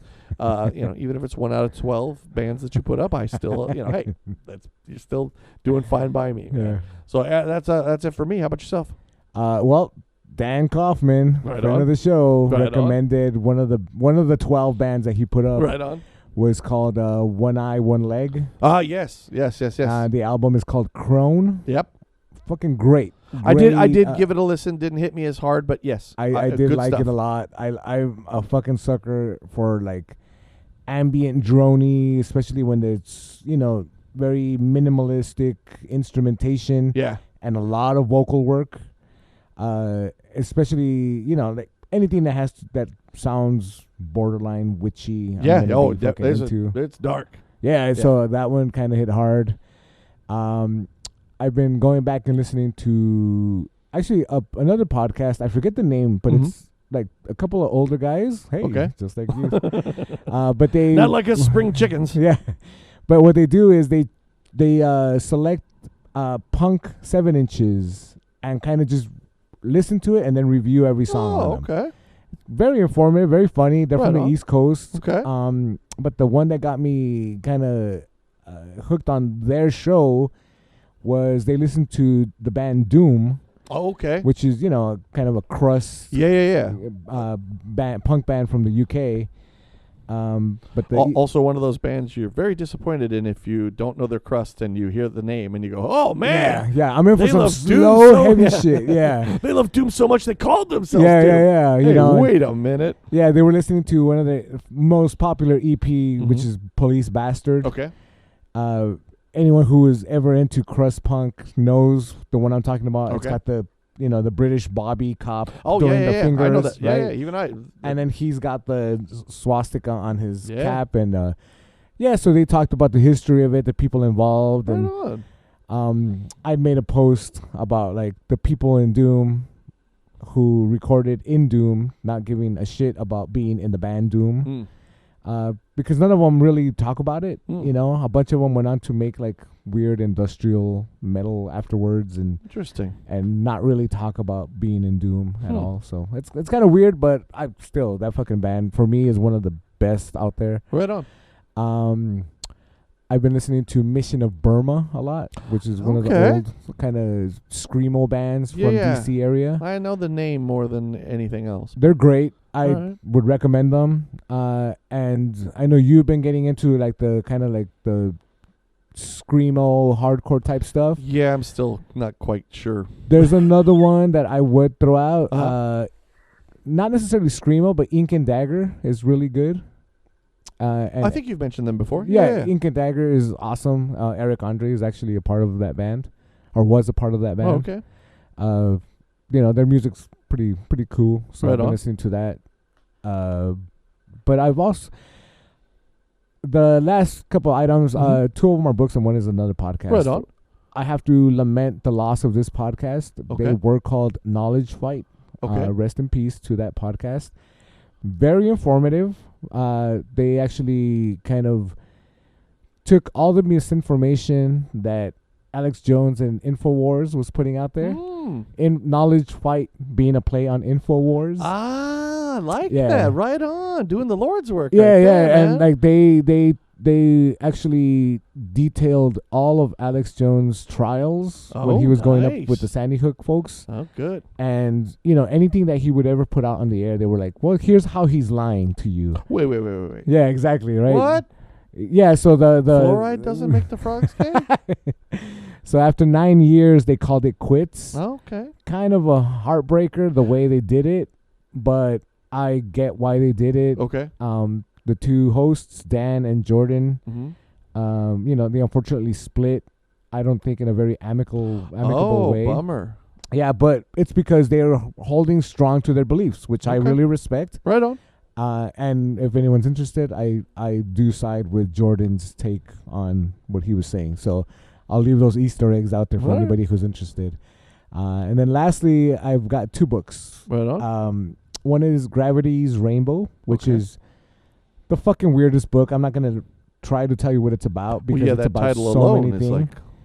like It's by Thomas Pynchon. okay.